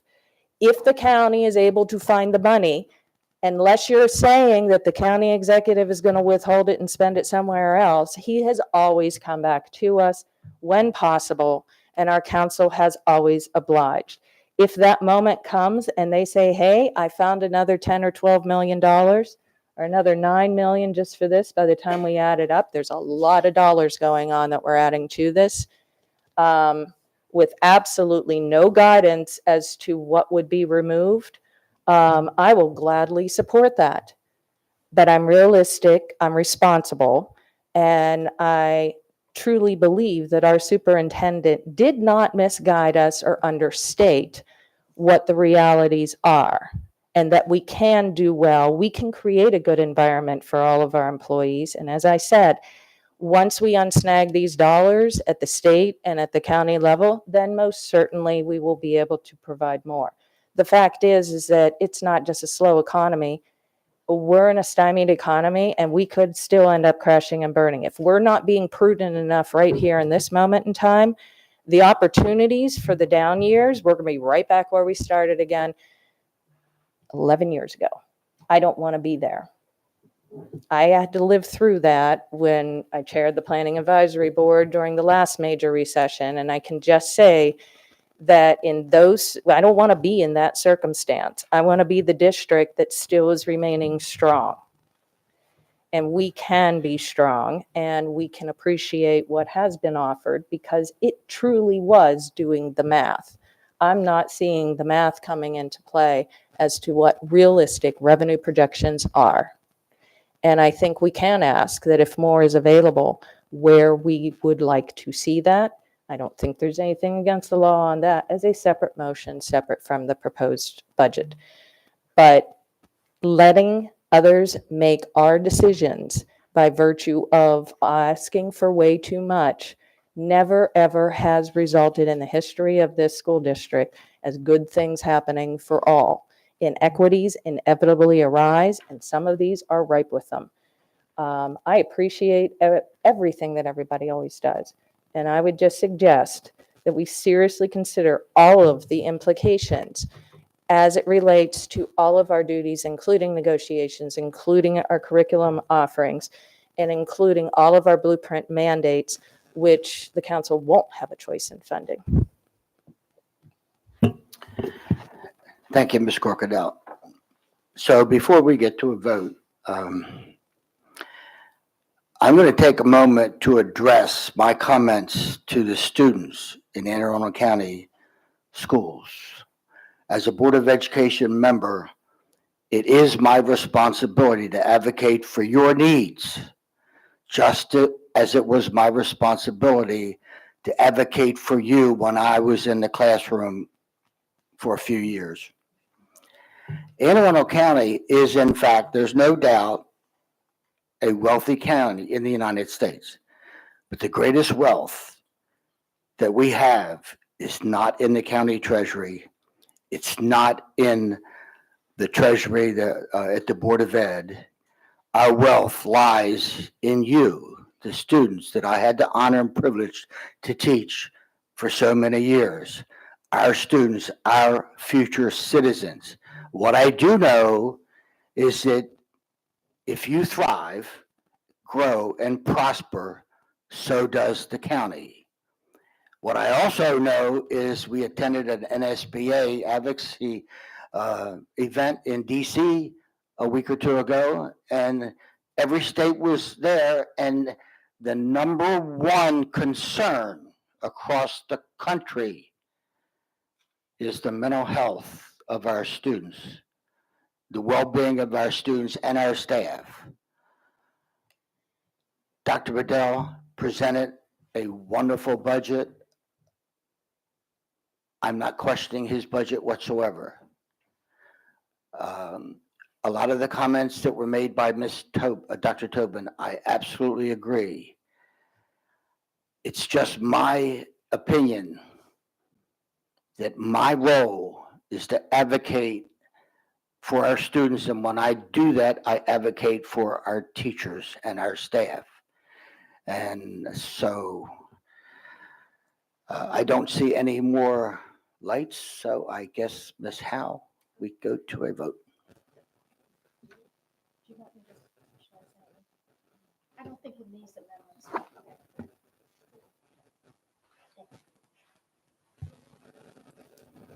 Ms. Frank moved to add an additional 2% COLA for all employees effective January 1, 2025. Ms. Frank? Nay. Dr. Tobin? Aye. Ms. Ellis? Nay. Ms. Corkadel? No. Ms. Shawhan? Aye. Ms. Dent? Aye. Mr. Lynn?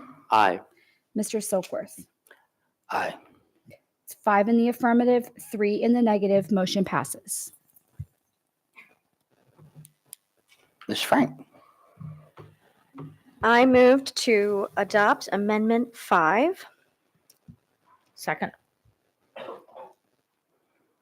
Okay, so we have a motion to adopt Amendment 5, and I'm not quite sure of the order here. So, Ms. Corkadel, you go first. Thank you. I do have a question for staff. Can you specify all of the job titles that are considered disqualified Unit 1 teachers under the blueprint with MBC certification? For the record, Matt Stansky, Chief Financial Officer. So it's not necessarily the job title, it's the job duty, right? And so the blueprint defines teacher as somebody who spends the majority of their time teaching in the class, right? And being responsible for students in the classroom.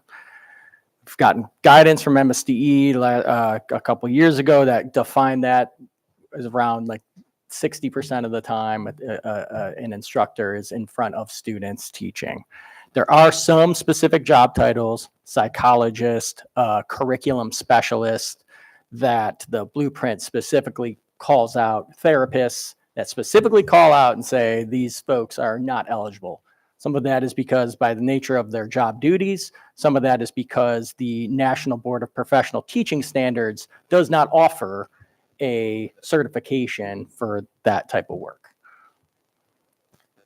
So this doesn't address all of the folks that are working the majority of their time with our students. This just addresses a very limited subset of them, correct? It wouldn't cover all of the people disenfranchised. It only covers those who are already included in MBC eligibility, This covers correct? anybody who is eligible for a National Board Professional Teaching Standard National Board certification Mhm. that is currently not meeting the state definition of teacher and therefore are not qualifying for the pay enhancement. So this doesn't cover the ones who don't have an MBC path, but are, the ones with the master's degrees, the doctorates in their respective fields and spending a majority of time as teachers or in the definition that MSD. Right, but I will say, Ms. Corkadel, the law specifies that for an employee who works in a job that is defined as teacher, Mhm. but there is no national board certification available for that individual may qualify for the $10,000 pay enhancement once they receive their master's in that subject area.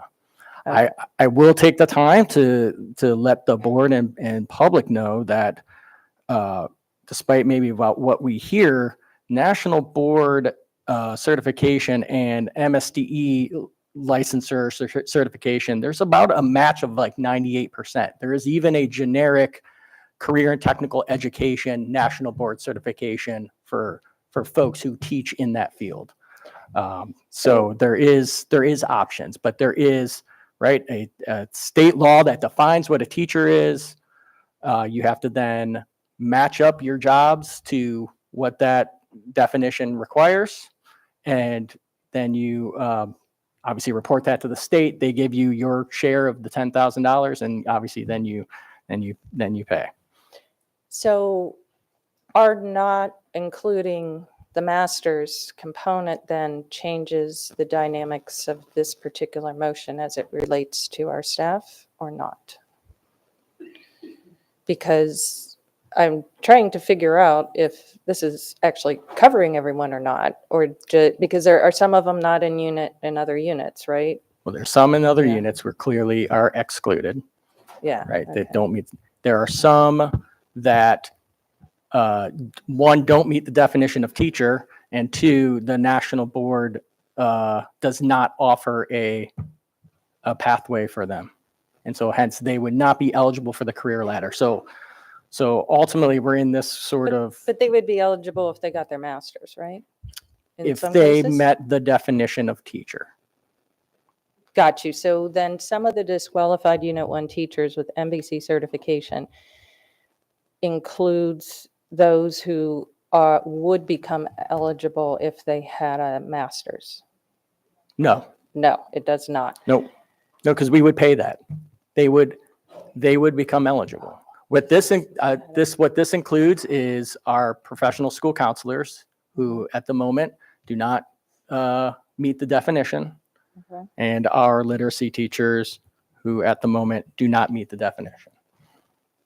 And which other units don't meet the definition that are not included in? There's a principal, assistant principal.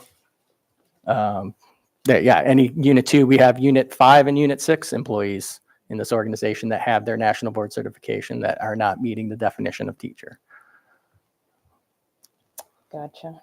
Yeah, this is not, this doesn't level the inequities, and also is not in alignment with blueprint definitions as it relates. So what we're doing is we're slicing out, we're expanding a definition of the state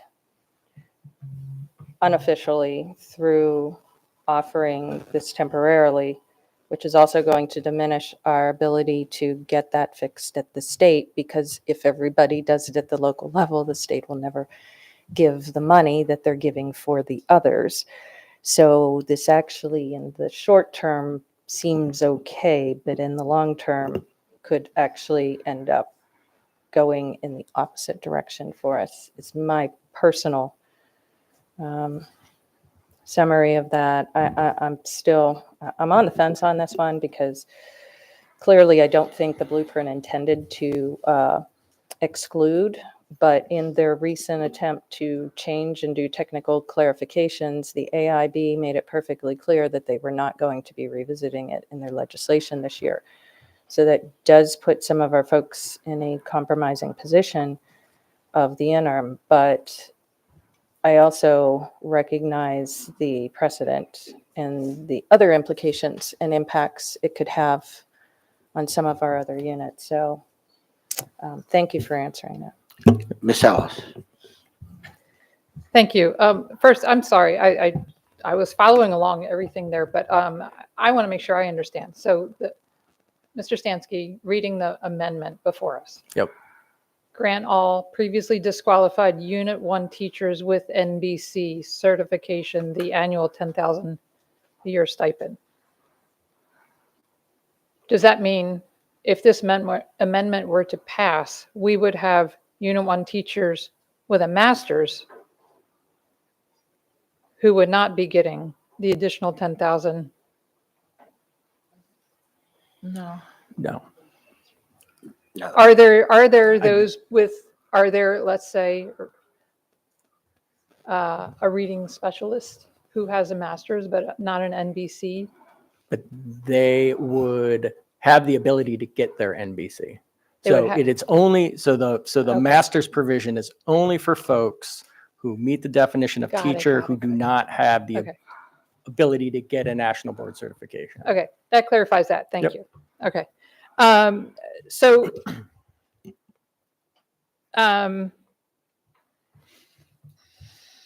I just have a couple of remarks. So I've been watching this unfold since the commission was brought together, the Kerwin Commission. I expressed concerns early on in terms of we've seen what was Thornton was before that, Correct. where lots of money was thrown to education without the intended results. And I was fearful of that with Blueprint. I have to say, I have seen things in Blueprint that are very well crafted. I'm someone who has been an advocate of a transformation of education. I believe that's what Blueprint is intended to do. I have seen our teachers lobbying for the passage of the Blueprint. Well, anyone who was paying attention to the work, one of the fundamental goals of the Blueprint was to create a career path that keeps teachers in the classroom. That is one of the fundamental, right out the gate, that was articulated before the laws even started being crafted. And so we have before us now the laws and the funding that funding were given by the state and funding that the county is mandated to come up with. Well, those teachers who do fall within the definition of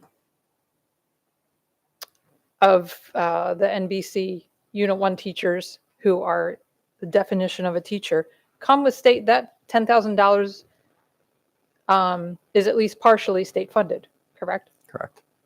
And if we were to pass this amendment, that would come with no state funding. Correct. Right.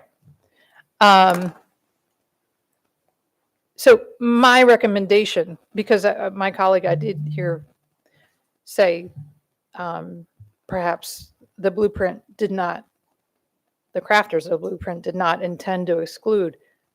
I think the crafters of the Blueprint were very intentional. And if there are staff that have issues with the Blueprint, you need to go to the legislators. We need state funding for this, like all the other, like what was provided by the Blueprint. I think that covers all of my remarks. But again, because I have to make choices here tonight to be responsible to our entire school community, I have to make these statements rather than just vote, because I have been every budget cycle very much an advocate for our teachers and the rest of our staff. Thank you. Michelle Hahn.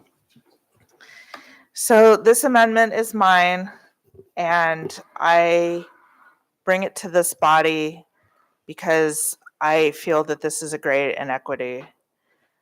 Our school counselors were never classroom teachers. They were always school counselors. And although I have a middle school student now and can't really speak to how those counselors spend their time, I can think back to her time at Folger Mackenzie Elementary School and the fact that her school counselor in that building spent every second of every school day with students. I know that other LEAs in the state have adjusted their job descriptions to meet the letter of the law, and I'm not trying to circumvent Blueprint, but what I am trying to do is correct an inequity. Our school counselors, all of them, in all 127 buildings that we have, none of them have caseloads, I don't believe, that meet the national recommendation of 250 students to one counselor. In fact, some of our school counselors have double that caseload. In fact, some of our school counselors have probably what amounts to almost triple that recommendation. And yet we have an opportunity to correct a wrong, and that's what I'm trying to do with this amendment. So the two main groups that I heard from are literacy specialists, which also spend a great deal of their time with students. They might not be the quote teacher of record, but that does not mean that they don't pull small groups on the daily. That does not mean that they're not with students on the daily and keep records of those interactions in those small groups. And our school counselors were never classroom teachers. And so I understand that the blueprint is trying to keep teachers in the classroom, but that's not what a school counselor does. They're never going to be the teacher of record in a 4th grade classroom, and a 6th grade classroom, and a 12th grade classroom, et cetera. I want to correct inequities when we see them. This is a glaring one, and I ask that my colleagues support this. We need to keep our counselors in our school system. We have too few as it is, as you'll see in other amendments, similar to ones I've brought in years previous. I think almost every year previous, either they were my amendment or I was absolutely in support of someone else's amendment that did something similar. We need more school counselors. If we can, we'll be here for, I don't understand at what point we'll actually ever get to the recommended ratio of 250 to 1. I don't, at the rate we're going, probably never, but I'm darn sure going to try with the next amendment, and I'm going to try to keep our current school counselors employed with AACPS in this one. Retention is a whole lot less expensive than recruitment. I ask for your support. Thank you. Dr. Tobin. Thank you. So I agree with my colleague that this is a glaring inequity, but I also agree that this points up something, Dr. Bedell often refers to the fact that Blueprint has some intellectual flaws, and this is one of them. The emphasis in Blueprint was and is on teachers in the classroom, right? That's where everything went. There is a failure in the structure of Blueprint to understand what's required for those students, those teachers to be in the classroom. And in this case, what we have to have are those other folks, the counselors, the psychologists, the literacy teachers, et cetera, to make that work. To Ms. Ellis's point, I think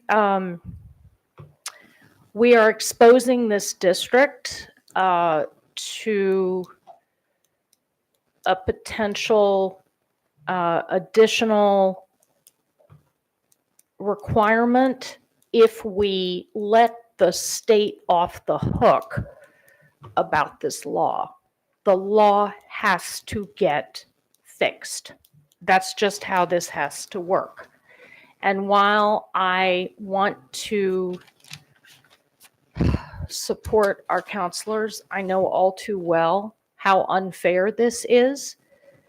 If we jump in and do this single fix, the problem is it will not be sustainable.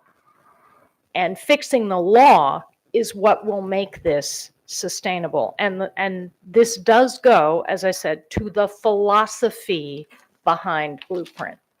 And so we have to get this fixed, but I do not think it will be in the best interests of our students moving forward to jump in here this way. I think we have to commit to making the case for what Blueprint needs to understand about what's required to ensure that the structure it's aimed at putting in place, in fact, can happen. So sadly, I don't think I can support this amendment. I am, however, committed to making sure that our legislators understand what has to be changed here in order to make this workable. Thank you. Thank you, Dr. Tobin. So, for the sake of time, I actually believe exactly as does Dr. Tobin. To answer a question earlier, it's my understanding that the state portion of that 10,000 would be 3,500, and the county portion would have been 6,500. But this, in my mind, I support absolutely our guidance counselors. And by the way, the definition, that's the key, the definition of teacher by the state. And So the folks that crafted this, I don't know what world they might have lived in compared to the world I taught in the schools that I worked in. And I can tell you that all of the individuals mentioned, guidance counselors, social workers, or whatever, they were in classes all the time. And were they teachers? Absolutely. This does muddy the waters a good bit, however, and so we'll see. We're going to have a vote now. Oh, I do see. I like Miss Dent. Just one quick question for you. I'm still stuck on the previously disqualified Unit 1 teachers. So we're talking about counselors, but there's other categories of previously disqualified Unit 1 teachers. Yeah, so the way the amendment's crafted, Ms. Dent, is you have to have your national board certification, but yet you're still not meeting the qualification of teacher. And so the two main folks in that are the professional school counselors and the literacy teachers. Okay, and then define for me, just for the record, what is meant for to be a qualified teacher? It's a teacher who spends the majority of their time teaching children in the classroom. Is that 10%, 20, or do you? The state is defining as 60%. Okay, so 60% qualifies you. So is there somebody said no? Okay, all right. So my question though is, as written right now, right? I'm really trying to get, the word disqualified for me keeps playing over and over. I've actually looked up the definition 3 times. But because what I'm concerned about is, so I heard someone say that not all counselors are teachers. I guess if you say disqualified Unit 1 teachers, then the grouping category of putting the counselors in there to me is unfair, right? Because not all counselors are teachers. So putting them in a disqualified Unit 1 teacher category is kind of a stretch for me. It's where I'm trying to go. So if your job description at any point said that you were a teacher, is there a way to modify the job description to where the counselors are teachers?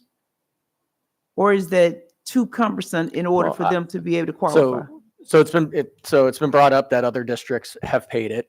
Those districts that I'm aware of, at least at the elementary level, they actually teach sections, right? So right now in Anne Arundel County Public Schools, you have music, art, physical education.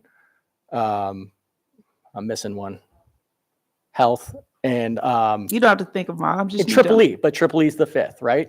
So in some districts, that 5th section is social emotional learning taught by a counselor. Okay. And hence they become a teacher of record. They're teaching the majority of their day is spent teaching children. And if they have a national board certification, they qualify. Anne Arundel County Public Schools, that is not our model. Therefore, even with their national board certification, they don't qualify. Okay. I mean, I will say this board, Pazam, MABE, has constantly, what we thought, I think, was a technical correction to the legislation, has tried to get this corrected in the General Assembly every year since the blueprint's been adopted. And there's just been this barrier that we have been unable to penetrate since the bill has been passed. So, all right, thank you. Ms. Schallheim. I would like to add that the school counselor in my daughter's school, and I would think most other elementary schools, did teach second step. I'm just putting it out there. And to be, I think the definition of a Unit 1 teacher, if I recall, was 50%. So, right? 50% of 60. No, I know. Mhm. Guys, I know. But for a Unit 1 teacher, the definition for just a standard Unit 1 teacher, I think it's 50% if I'm not mistaken. I'm looking for Melissa, but I don't think she's here. And this would be just a little bit more than that. I also don't think that the law specifies teaching a section. think it just specifies a percentage, 60% in front of students.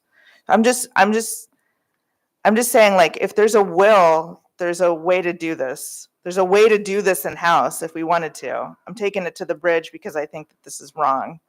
And I'll continue to advocate in any way I can. Because again, it's cheaper to keep our counselors here and employed with AACPS than it is to recruit in more, especially when we're so painfully behind, and they have such incredible workloads that just astound me every time I hear about them. So, Okay, seeing no more lights, I think we're going to go to the vote. Ms. Howe. Ms. Frank moved to grant all previously disqualified Unit 1 teachers with NBC certification the annual $10,000 per year stipend. Ms. Frank? Nay. Dr. Tobin? Nay. Ms. Ellis? Nay. Ms. Corkadell? Nay. Ms. Schulheim? aye. Ms. Dent? Nay. Mr. Lynn? Nay. Mr. Silkworth? Nay. 1 in the affirmative, 7 in the negative. Motion fails. Ms. Frank. I moved to adopt amendment number 6. Second. Okay, we have a motion and a second to adopt amendment number 6. Ms. Ellis. Thank you. Mr. Stansky, without having the entire budget in front of us, additional school counselors were included in the superintendent's recommended budget. Actually, Ms. Ellis, as a separate line item, they were not this year. We are possibly contemplating with the additional community school money to add some school counselors, but it has to go to those schools in the community schools. Again, we have, I think the administration and this board have really, over the last 4 or 5 years, ramped up the social emotional supports in this district out of necessity. Obviously, we had a lot of competing priorities this year, and so the tough decision was made not to ask for any additional specific line item for counselors. There are going to be some, obviously, in the new schools, right? So Two Rivers and Severn Run will have counseling positions there. So there are new ones. They're just incorporated in some other program enhancements, but there's not a separate line item for it. Thank you. I forgot it was for the new schools. I'm going to speak sort of in general terms here, but actually first, specifically to school counselors. This is a position that I have advocated perhaps the most for in my time here on the board. I'm very concerned about having our school counselors' caseloads falling within what are defined industry standards.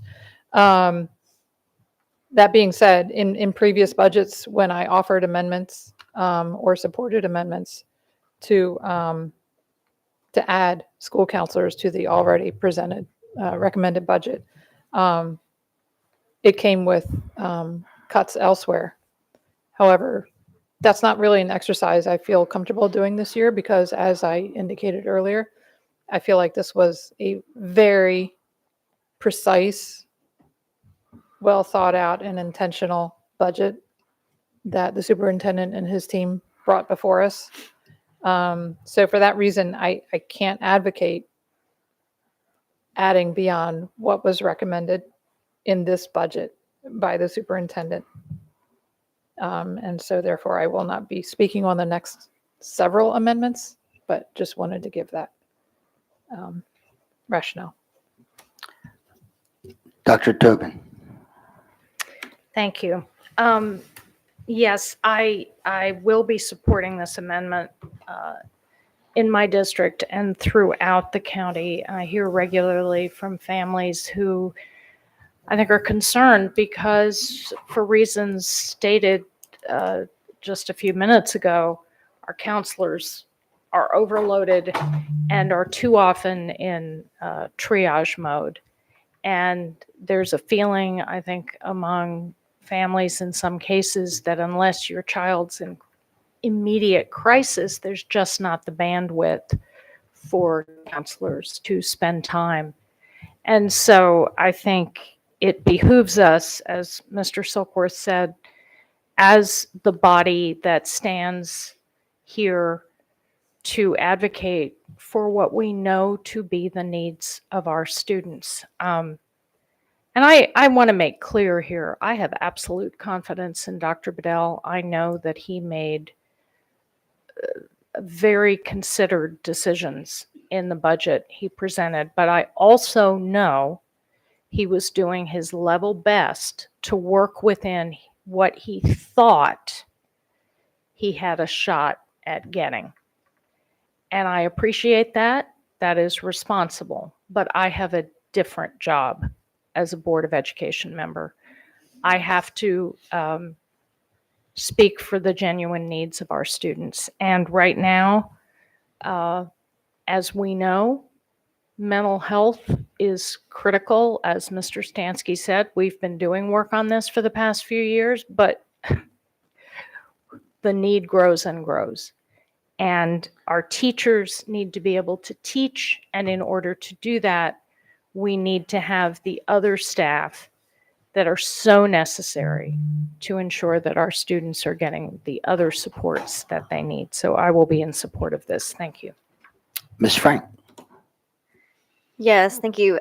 While I do agree with some of the comments that my colleagues made about the need around school counselors, and to Ms. Ellis's point earlier about, and the question and answer about not having any new budget items for school counselors this year, I do want to point out that since FY 2020, this board has approved the budget for 32.5 new FTEs for school counselors.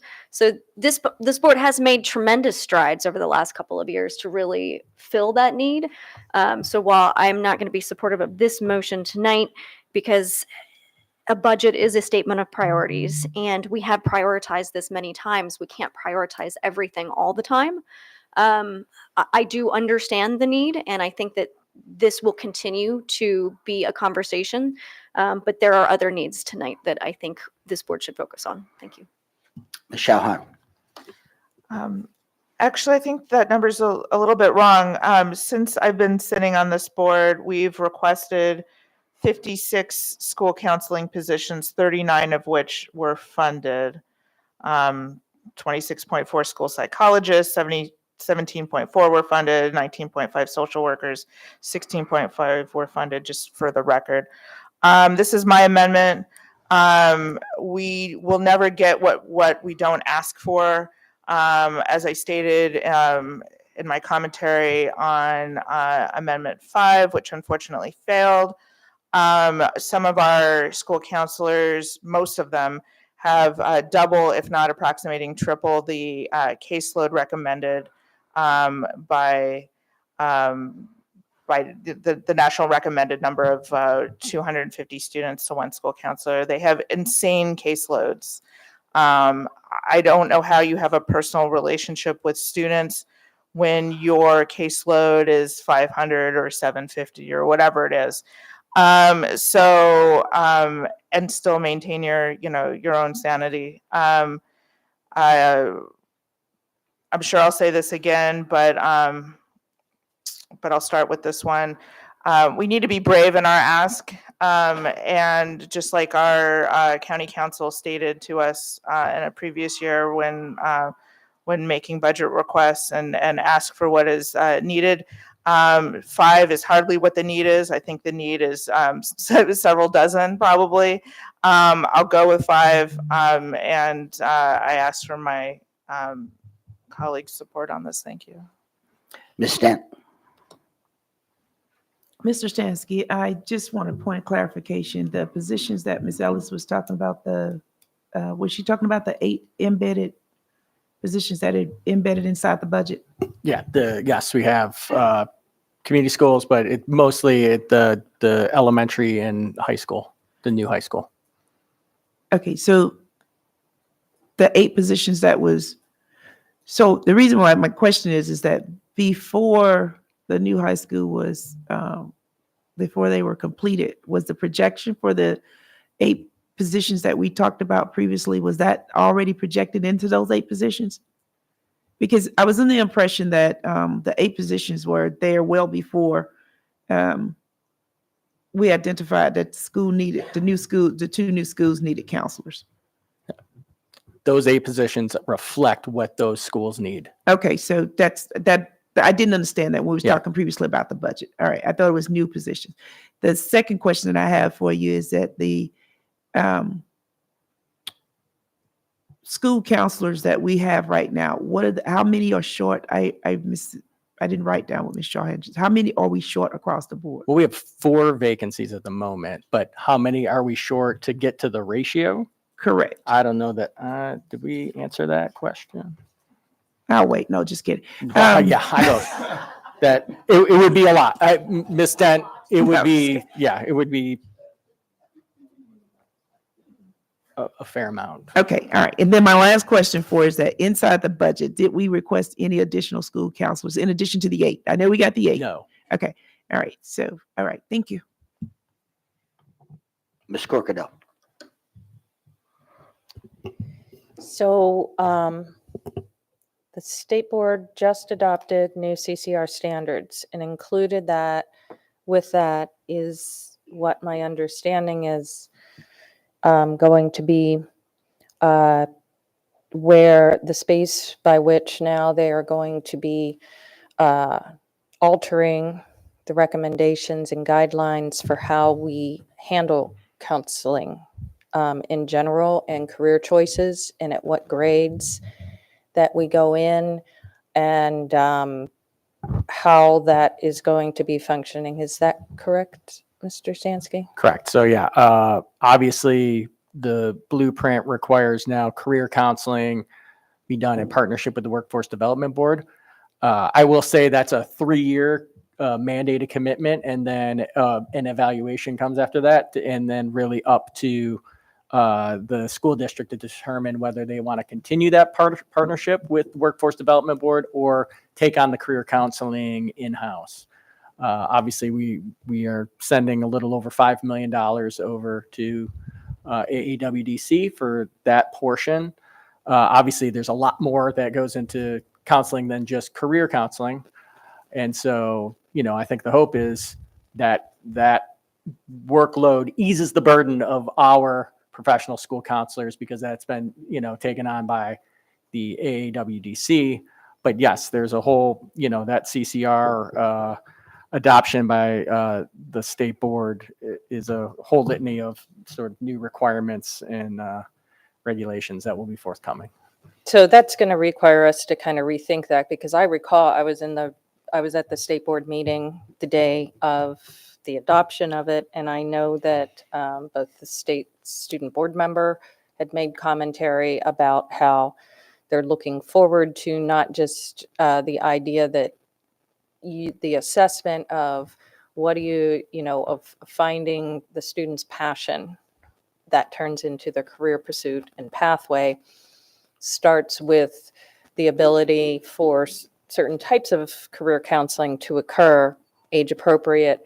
And the idea was to expand it dynamically, but also change how and what the school counselor is doing in order to align, because we're not the only district that is way out of alignment. And although numbers of 700 and stuff, I've never heard before that some members have made, I'm not going to try to take a guess to mislead our public.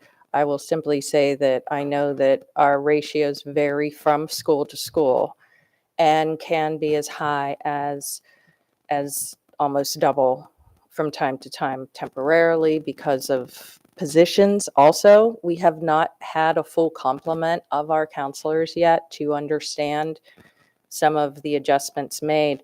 I have supported these in every other single budget year and have even presented, made the recommendation.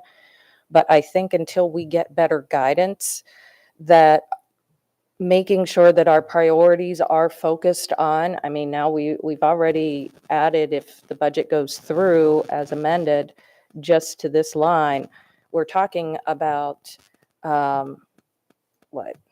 a fit, like 20% of above and beyond what was already asked for by our superintendent. And I think that we would be better guided, better understanding what the new model is, because I believe this also was going to free up some additional time to change how our psychiatrists and our psychologists and our social workers interact with the counselors, and the counselors going back to more of a traditional model. So I think in the coming years, that's going to be alleviated to some degree, and we'll be better positioned to truly understand what the genuine ask is.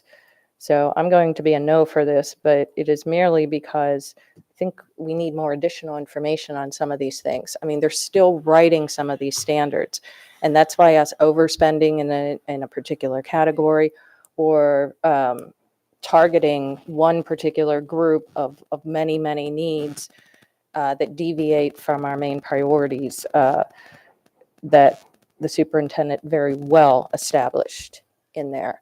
In his proposed budget would be more prudent and I think benefit us in the long run. This is not just about an end game of one particular year and saying, look what I've done for you. This is about us understanding that this is a long range plan, and the long range plan is going to require additional adjustments and transitions. And the more we dispose of willingly, the less we're going to have for our necessities in those futures, because our foundation builds year upon year upon year upon year. And in better economic times, we have very proudly recommended 2%. So the ask of their superintendent being there, and that simply means that all these other asks are now also subject to that same scrutiny of competition, including some of our necessary required by law blueprint fundings that is going to ensure that we continue to be the successful district. So I will be a no on this, but I do appreciate our needs in this category.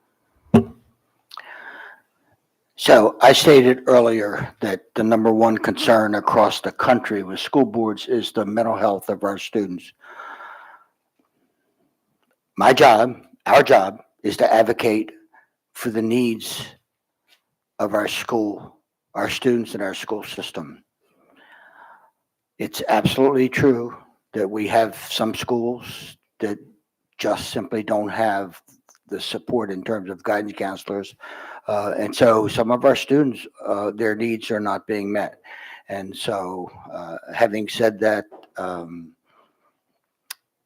I will be supporting this. So I think there's no more lights. We can move to a vote. Amendment 6, Ms. Frank moved to add 5 school counselors. Ms. Frank? Nay. Dr. Tobin? Aye. Ms. Ellis? Nay. Ms. Corkadell? Nay. Ms. Schallheim? Aye. Ms. Dent? Nay. Mr. Lynn? Aye. And Mr. Silkworth? Aye. It's 4 in the affirmative and 4 in the negative. Motion fails. Okay, Ms. Frank. Thank you. I move to adopt amendment number 7. Second. Okay, we have a motion and a second. Ms. Schallheim. Like the previous motion, this is also my motion. This is something that is also needed, more social workers to take on the need and the enormous caseload that are, and to serve our students. So I ask for my colleagues' support on this. Thank you. Dr. Tobin. Thank you. In my district, the need for additional social workers, particularly at the high school level, has been acute for years, and this has been an ongoing request from Annapolis High.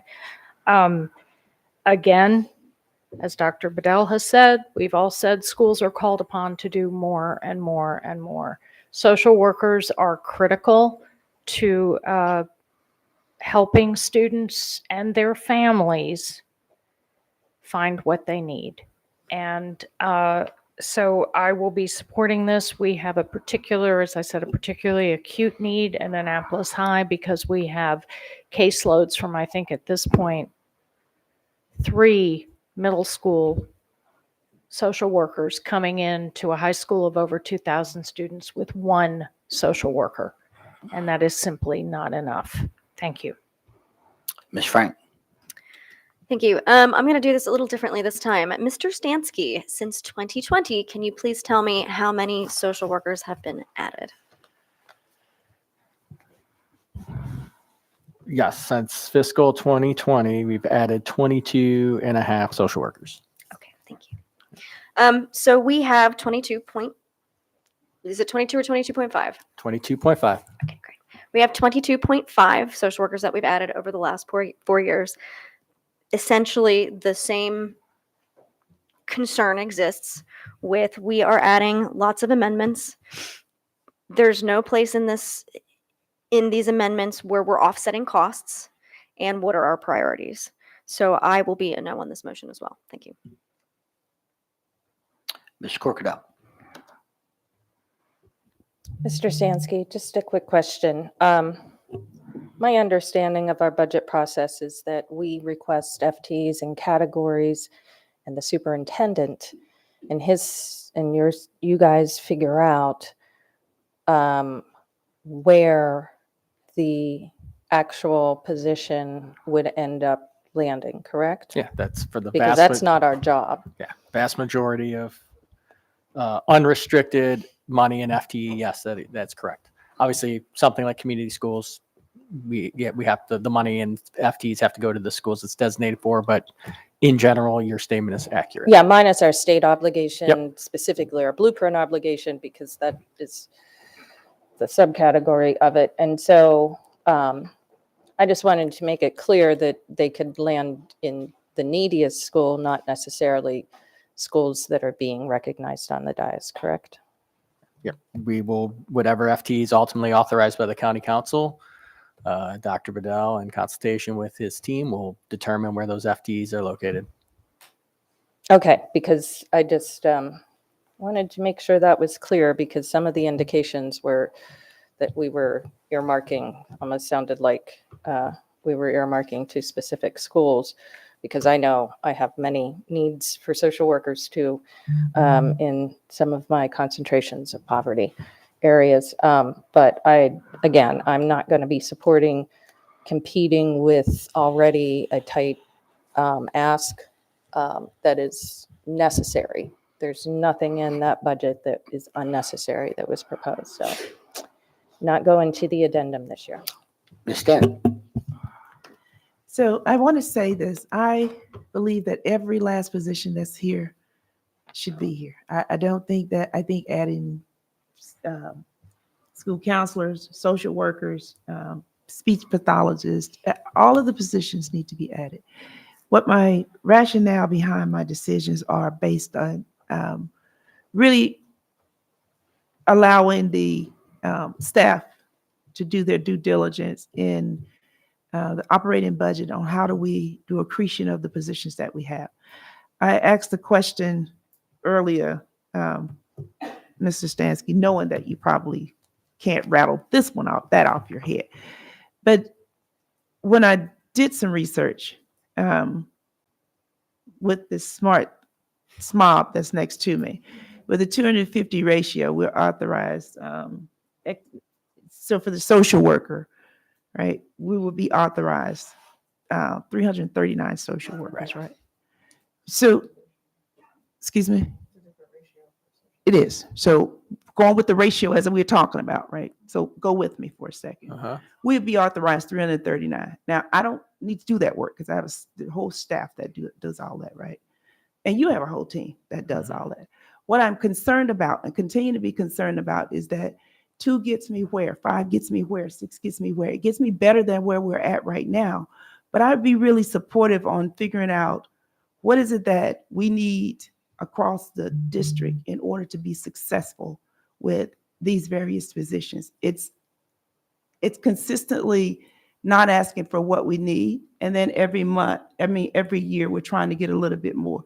So I guess for me, going forward from a budget perspective, if positions are needed, then I think we need to ask for those positions so that we have a percentage glide path to get to success.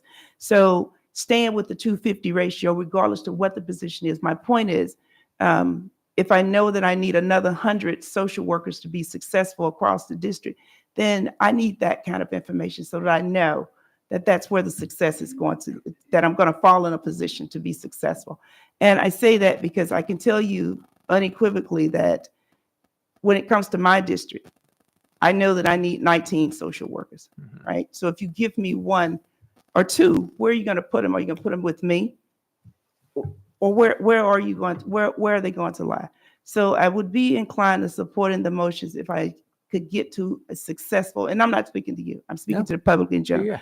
If I could get to a glide path of success to where we would be able to have these positions equitable across the district. We are short. And I think the message is clear for me here is that we are short positions, critical positions that are increasingly causing stress on our counselors, on our social workers, on our speech pathologists, all of the above. But I'd like a way for us to look across all of the FTEs, Dr. Bedell, and see where are we short. And then we will be able to go, I will be able to go to my county council and my district representative and ask for adequate support personnel and personnel for staff for the schools across the district. That would suffice for me. And it's not that for the public, it's not that I don't support needing the staff positions. I just think I need a more definitive way of getting to success across the district. Thank you. Okay, seeing no more lights, just some final comments for me, and that would be for the past 30 years, there's been a need for added counselors, school psychologists, PPW workers, social workers. That need has been great. We've had the inappropriate ratios in some areas for a long time. And back to my earlier comments that my job is to advocate for the need. So actually by supporting this amendment, I'm really not advocating for the actual needs, but I also know the history, baby steps. So we've gotten some, we're not going to get everything that we might need. So I will be a yes on this. No more lights, Ms. Howe. Amendment 7, Ms. Frank moved to add 2 social workers. Ms. Frank? Nay. Dr. Tobin? Aye. Ms. Ellis? Nay. Ms. Corkadel? Nay. Ms. Shawhan? Aye. Ms. Dent? Nay. Mr. Lynn? Aye. And Mr. Silkworth? Aye. 4-4, motion fails. Okay, Amendment 8, Mrs. Frank. I move to adopt amendment number 8. Second. We have a motion and a second. Ms. Shawhan.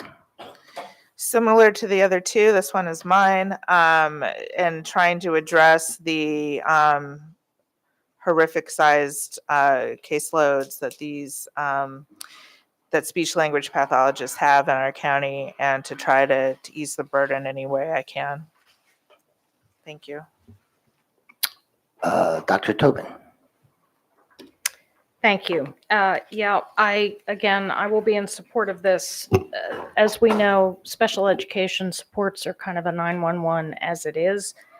The caseloads on this are particularly high. The needs are particularly acute. And these are children who cannot wait for these services. So, and having had a child who went through speech therapy as a child, I know just how important it is. So I will be supporting this. Thank you. Ms. Corkadel. Mr. Stansky, similar questions that my colleagues and I have asked on some of these amendments. I don't have the budget in front of me. But my understanding was in the special education category, we have requested additional FTEs, the superintendent's recommendation. Could you report on that? Sure. So in outside of the new high school and new elementary school, we have 15 total positions, 8 IEP clerks, a transition facilitator, CBS teacher, and 5 occupational therapists. And science of reading, now that it is along with the state mandate of adoption, I mean, even though we moved in that direction, along with that is going to come a whole new framework of that, because some of the needs that typically were under SE are now going to be under prime because of the nature of the curriculum, was my understanding. So that's going to be worked through what, over the course of the next 6 to 9 months, right? What the new framework's going to be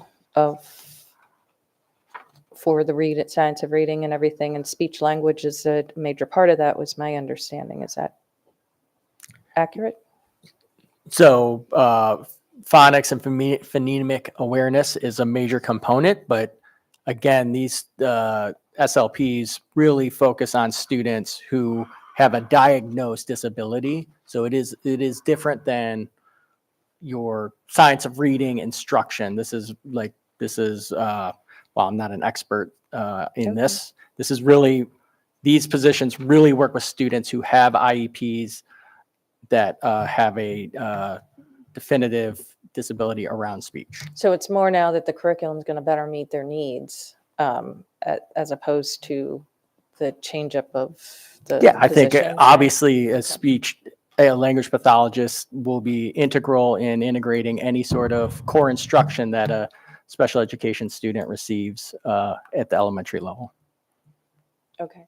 And I didn't see, and I apologize for not asking in advance, but like the counselors, there's a national average of how many. My understanding is that we're meeting all of our IEP needs, correct? As a school, we're required by law to meet those needs at all times. We are required by law to meet those needs. I think in the world of speech, where we're struggling is filling our existing FTE.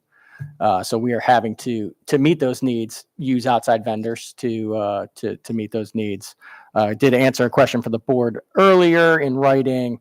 The caseloads are high though, right? So we have anywhere from 31 to 144 per SLP. It's an average of about 44 students per SLP. So clearly there's a need to lower that. I think the struggle we are having is filling the existing positions that we have. I think we should probably be filling them before we're asking for more. And that is one of the complaints that I hear all the time from every elected official at all three, both the federal, state, and the local level, including when we were with federal advocacy and our EEE to Ways and Means. I hear that a lot. And I think this is one instance where,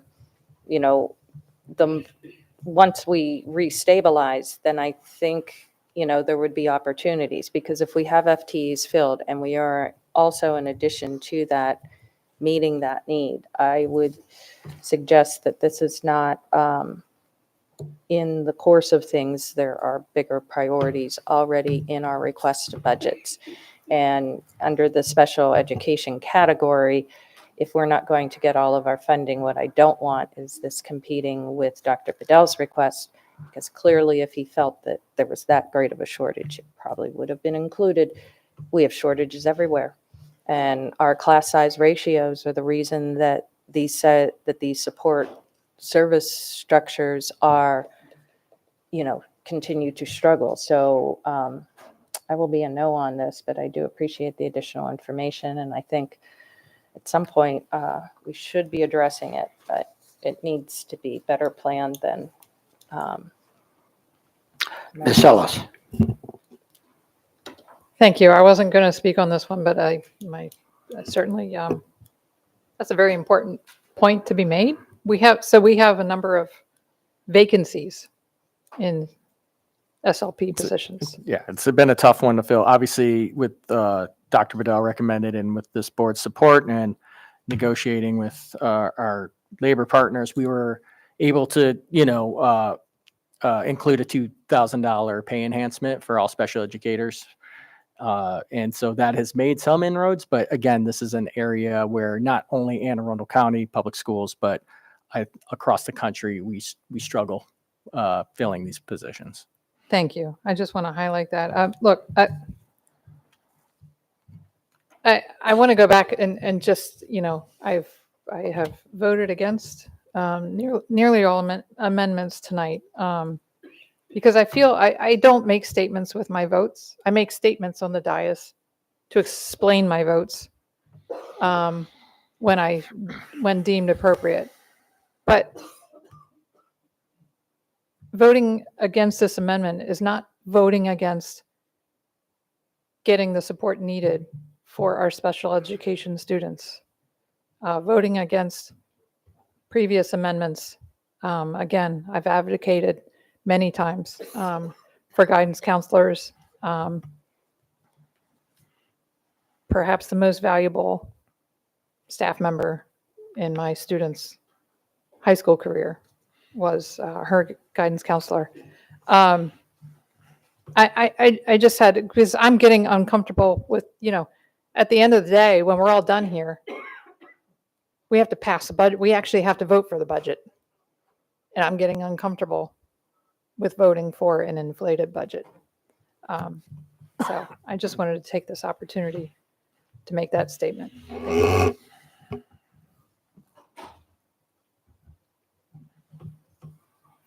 Thank you. So I see no more lights. Ms. Howe. Amendment 8, Ms. Frank moved to add 3 speech language pathologists. Ms. Frank? Nay. Dr. Tobin? Aye. Ms. Ellis? Nay. Ms. Corkadell? Nay. Ms. Schallheim? Aye. Ms. Den? No. Mr. Lynn? Aye. And Mr. Silkworth? Aye. 4-4, motion fails.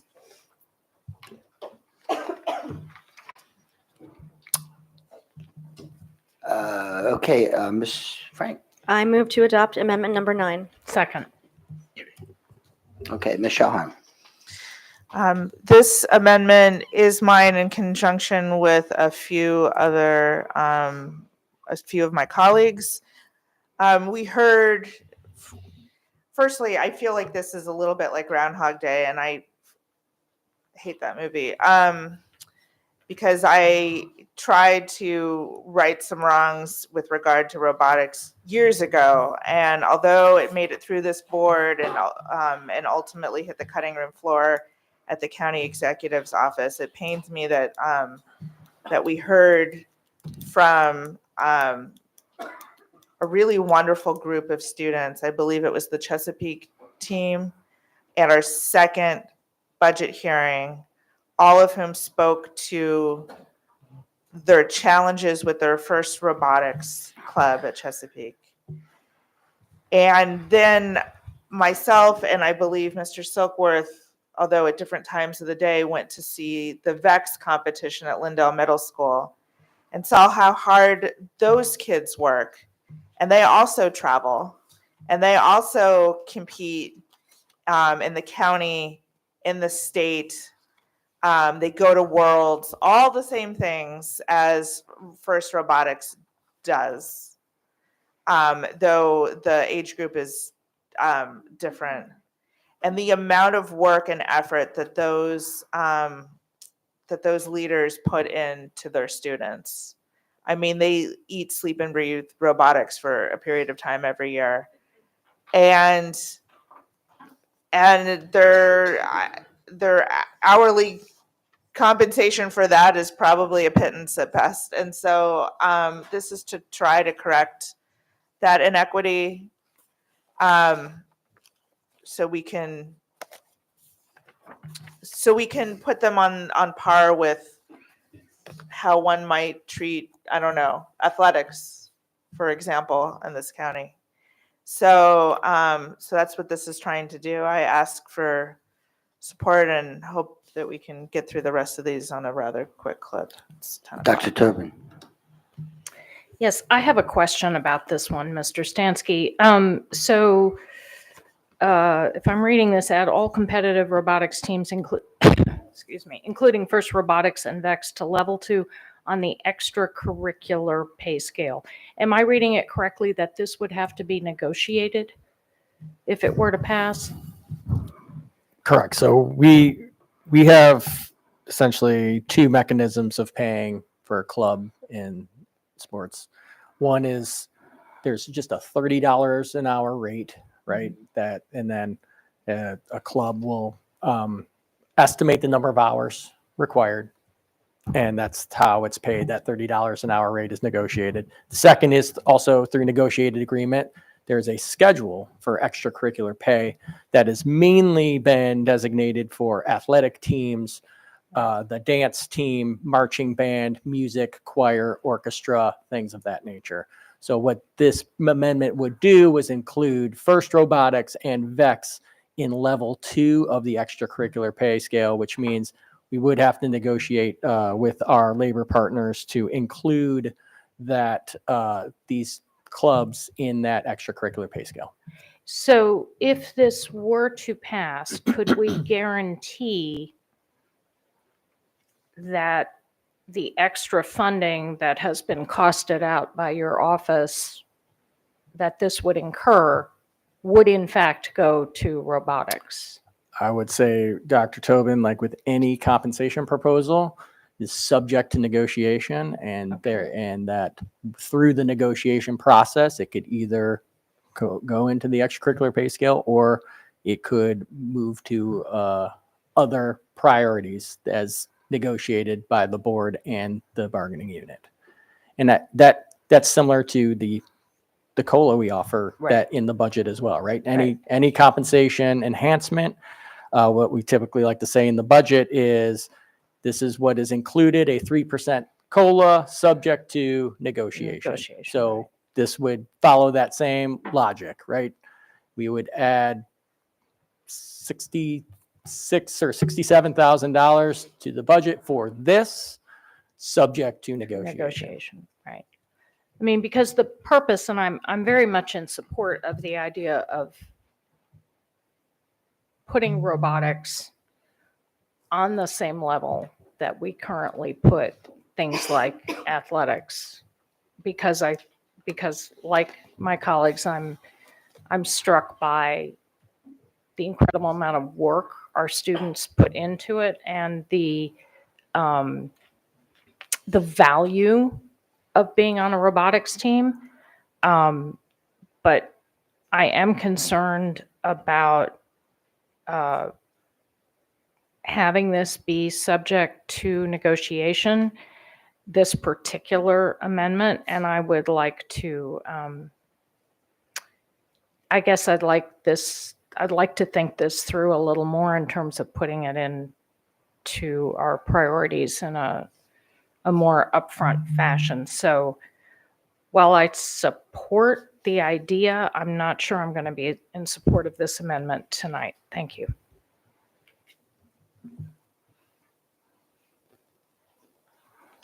Okay, Miss Ellis. Thank you. Yeah, I had the same questions, and so thank you for the answers, Mr. Stansky. First of all, I want to thank all of those who came out to advocate for the robotics teams. A very impressive bunch. I would love to make a statement vote in this case, because the fact is, supporting our robotics teams is, again, a statement, because we have other competitive groups of students throughout our school system. Future Farmers of America, a really amazing and impressive group of students. I believe debate, aren't there marketing? Yeah, so there are lots of them. So I would love to take the step to really recognize and bring some equity to our clubs. That being said, passing this amendment, I think, would be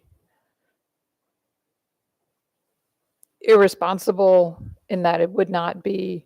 Again, it's a statement. It's indicating our support for a really great group of students who did a great job organizing and coming before us. But will the result be what we want it to be? We don't know. So I would love Dr. Bedell, for you to bring back to the board sometime over the next year, perhaps a presentation about our competitive clubs throughout the school district, and perhaps looking at how we can support that a little better. Thank you.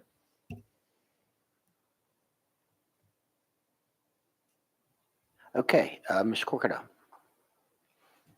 I'm going to echo chambers some of the sentiments of my colleague, Ms. Ellis here, in that we have a lot of clubs and a lot more have become competitive over the years in very constructive ways as it relates to our CCR requirements and otherwise. I think it's important that we recognize that although athletics is sitting in the forefront, Mr. Sansi, could you please reiterate the other things that are considered level 2 and higher Level, in there? yeah. So it's real- not just athletics, right? No, so Yeah. level 2, baseball, field hockey, gymnastics, lacrosse, soccer, softball, track and field, volleyball, wrestling, concert band, chorus director, orchestra director, drama director, dance company director, middle school concert, middle school orchestra, middle school jazz, middle school chorus, middle school dance. So it also handles the cultural, our arts, right? And some of the other similar positions there. I think this definitely does need an assessment and done through an equity scour, because this standing on its own would send a louder message than the support for robotics to all of the others who, just because they couldn't get organized as well as this group, that were not able to make it to talk to us. Like, I know that personally that the public hearings and who we hear from is definitely instrumental and helps instruct my decisions, but I don't take that as ever as we should be reacting to that. We should be responding to it holistically. And so I will be a no to this, not because I don't love robotics. I mean, both of my kids are STEM graduates of this school, going on to very successful careers in that. And I support all of STEM. And that's the other component of it, is that we have other things going on in STEM that is not robotics, that has equal proportion and relevance to future careers. And that's what we're really about. It's about the students and about ensuring that they have all the opportunities and that their passions are being well supported to that. And I think this definitely is a higher umbrella to it and would leave even a worse message to those that are not included, that may not have all that support to get that organized.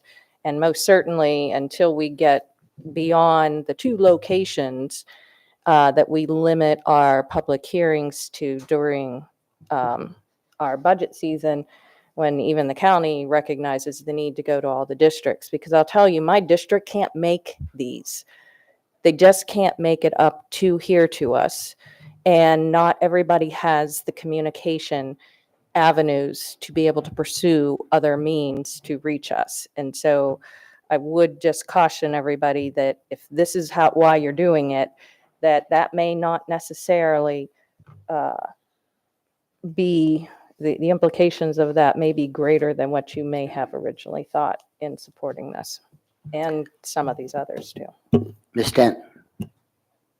Excuse me, no, Ms. Frank, sorry. Thank you. A couple of points. So I appreciate this amendment, and I will be supportive of it tonight. One of the comments that I heard was that we shouldn't be reactive, but I would disagree. I think most amendments are essentially a reaction to something else. The amendments brought forward by the superintendent were in reaction to the state budget, and it doesn't mean that they're not well thought out, and it doesn't mean that they're not needed. It just means that there was some sort of precipitous event to create them. So I would just parse words a smidge there with my colleague. I am going to be supportive of this and I do apologize to the superintendent. I try to limit the support on amendments because I think that generally when you're trying to be responsible in a budgeting, you have to be very, very concise. But until we had folks coming out to point out some of the concerns, I mean, we have 85,000 students and quite a few many more experiences, and you don't know every nuance of everyone's experience and how it affects them. So it was not on my radar until these students brought it forward. I do agree that there are some concerns. I agree they go far beyond robotics, but I think this is a good starting point. And if you want to have priorities, I think it's a good way to jump off to say, okay, we did robotics, in year one, take a look at what happens in year two. And I think a slow growth approach is a responsible one.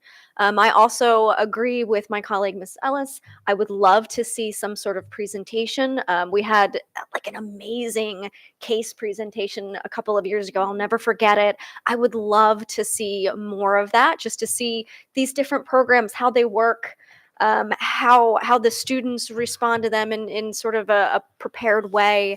I thought that was great that all of these students came out. So again, I will be supporting this. I do appreciate the work that my colleagues have put into this, and I was thrilled to also have some ideas on robotics and look forward to continuing these conversations. Thank you. Thank you, Ms. Frank. So I did have the opportunity with Ms. Schelheim, although we didn't go together, to attend the Lindale Robotics Competition. And so, again, if I'm talking to the students out there in all the robotics programs and VEX or whatever, what these young people are doing is absolutely phenomenal. I mean, they are winning local, state, national, international events. It is absolutely amazing. And so, I mean, since this came to me on my radar, I am committed to do what I can to help them. There are a couple amendments here that will maybe will help them. One of the problems that I have, though, with this amendment is, having been in the school system a long time, I know a lot of those groups that are in the level 2, and I also know there are other levels. And the big thing is this has to be negotiated, and that's just a fact, and it will create. It will muddy the water. It will create some other inequities. My commitment is that we do need to do what we can to help, and I am committed to that. But I have some issues with this amendment in terms of what it will mean and how it will kind of muddy up the waters and so forth and so on. So I think we're ready for a vote, Ms. Howe. Amendment 9, Ms. Frank moved to add all competitive robotics teams, including FIRST Robotics and VEX, to level 2 on the extracurricular pay scale. Ms. Frank? Aye. Dr. Tobin? Nay. Ms. Ellis? Nay. Ms. Corkadell? Nay. Ms. Schalheim? Aye. Ms. Dent? Nay. Mr. Lynn? Nay. Mr. Silkworth? Nay. I'm sorry, that's 2 in the affirmative and 6 in the negative. Motion fails. Ms. Frank? I move to adopt amendment number 10. Second. Okay, we have a motion and a second. Ms. Ellis? Thank you. So I think I'm able to support this one because we're talking about, pennies compared to this large budget. This is an amendment that would not, I believe, impact taxpayers by any measurable amount. And it's money that would go directly to student experiences. So I'll go ahead and support this one. Dr. Tobin? Yes, I am very much in support of this. It's interesting that just last night in our student forum, we heard actually from a number of middle school students talking very specifically about the need for clubs and the joy I think many of them have in the upcoming middle school sports. But again, there are always equity issues with the travel and expenses and registration for these things. So while I'm sure the need across the system may be more than this 50,000, I'm very grateful to see an amendment that would add an additional 50,000 and give more of our students the opportunity to have access to these experiences. So I will be in support. Thank you very much. Ms. Corkadell. I have a couple questions. Number one is, Mr. Stansky, is there other spaces in our budget that exist where we provide funds associated with travel clubs and the like, that is not already negotiated in that tier 2, those categories? So Ms. Corkadell, yes, but on a very limited basis. So I think the co-curricular office offers like one transportation event a year, right? We fund co-curriculars through a variety of mechanisms, some general fund money, some Title IV money, fundraising. And so I think, not to speak for the amendment maker, but I think with this is in response to, some of these clubs and teams having multiple competitions. And this would afford them at least the opportunity to not have to fundraise as much to attend those competitions. So we put in the budget to address funding for middle school athletics this year, correct? Correct. That is a request to the county. Correct. So we already have requested what the needs would be in order to set up our new athletic program, correct, in our middle schools? Correct. Okay. So how many middle schools do we currently, in total, would apply for to this 50,000? amendment? In other words, does that include like our Phoenixes, or is it just you have to be in a main school? Does that apply to our virtual learners? Because our virtual learners doesn't mean that they're not right taking field trips occasionally. I would hope not. I would imagine that if adopted and funded by the county, the co-curricular office would create mechanisms for schools to apply. And certainly, I don't think we would exclude schools that weren't traditional middle schools but are serving middle school students if they have a co-curricular activity, robotics, what have you, that this money could be used for. But I will say, Ms. Corkadell, I don't want to speak for the amendment maker in their intent, but that's if adopted, I believe that's how the administration would implement this additional funding. How many roughly clubs do we have in middle schools? I don't think I could intelligently give you an answer. Can you give me, It's is a- it like it's under 100, over 100? Like what roughly? No, are I we mean, under talking? 100, yeah. I'm Like, give going me a through my ballpark. own middle schoolers club list right now. 10, 15, right? 10, 15 per school? Yeah. Yeah, I mean, I okay. think it depends on demand, right? We have activity buses at middle schools that come Tuesdays and Thursdays.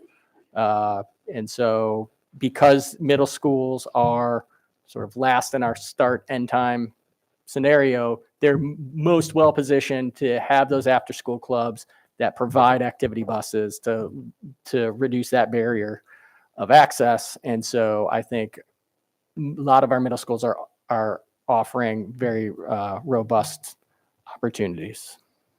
But So- I mean, probably a dozen is a good estimate, but I think it varies by school, again, depending on demand. So roughly, if I did an average on the 50,000 to the number of middle schools, and let's add in Moss and Phoenix, and, you know, even to that extent, some of our faceted ones, I guess, because the way this reads, everything in our budget and everything, when we say middle school, we mean an actual middle school. So I guess I'm a little concerned that my Phoenix crew may be left out of this in a club that may be geared towards our middle school age and similar. But that aside, roughly how much per school are we looking at? Based on this saying middle school, obviously. Less than 5,000, right? But again, I don't know, you know, it just depends on the clubs they're offering, right? The schools that offer competitive robotics in middle school, there's probably more of a need for additional funding than, you know, I'm trying to, you know, through the dance club that is just meeting on Tuesdays and Thursdays. Gotcha. Right, Yeah, yeah. because the dance is really big. The dance Yep. troops are really big in And middle school. I know my daughter was I'll in it. thank the board because I've learned more about robotics than I thought I ever would in these last 2 months, given like there is, you know, there's 5 separate robotics clubs that all have different levels of competition and activity. So I really think it's school to school, club to club dependent. But I will say the co-curricular office does a nice job with the limited resources they have, really in an equitable way, dispersing resources. Yeah, I just don't. Okay. Yeah, I appreciate the meritus of this. And I always think that our kids should be out doing more trips, but I also think that we're strapped in our ability to offer our regular classes field trips still in that regard. So, and the availability of said resources. So I'm not going to support that, but I do greatly appreciate what Ms. Ellis is talking about, and having had to pay out of pocket for a lot of that stuff and fundraise.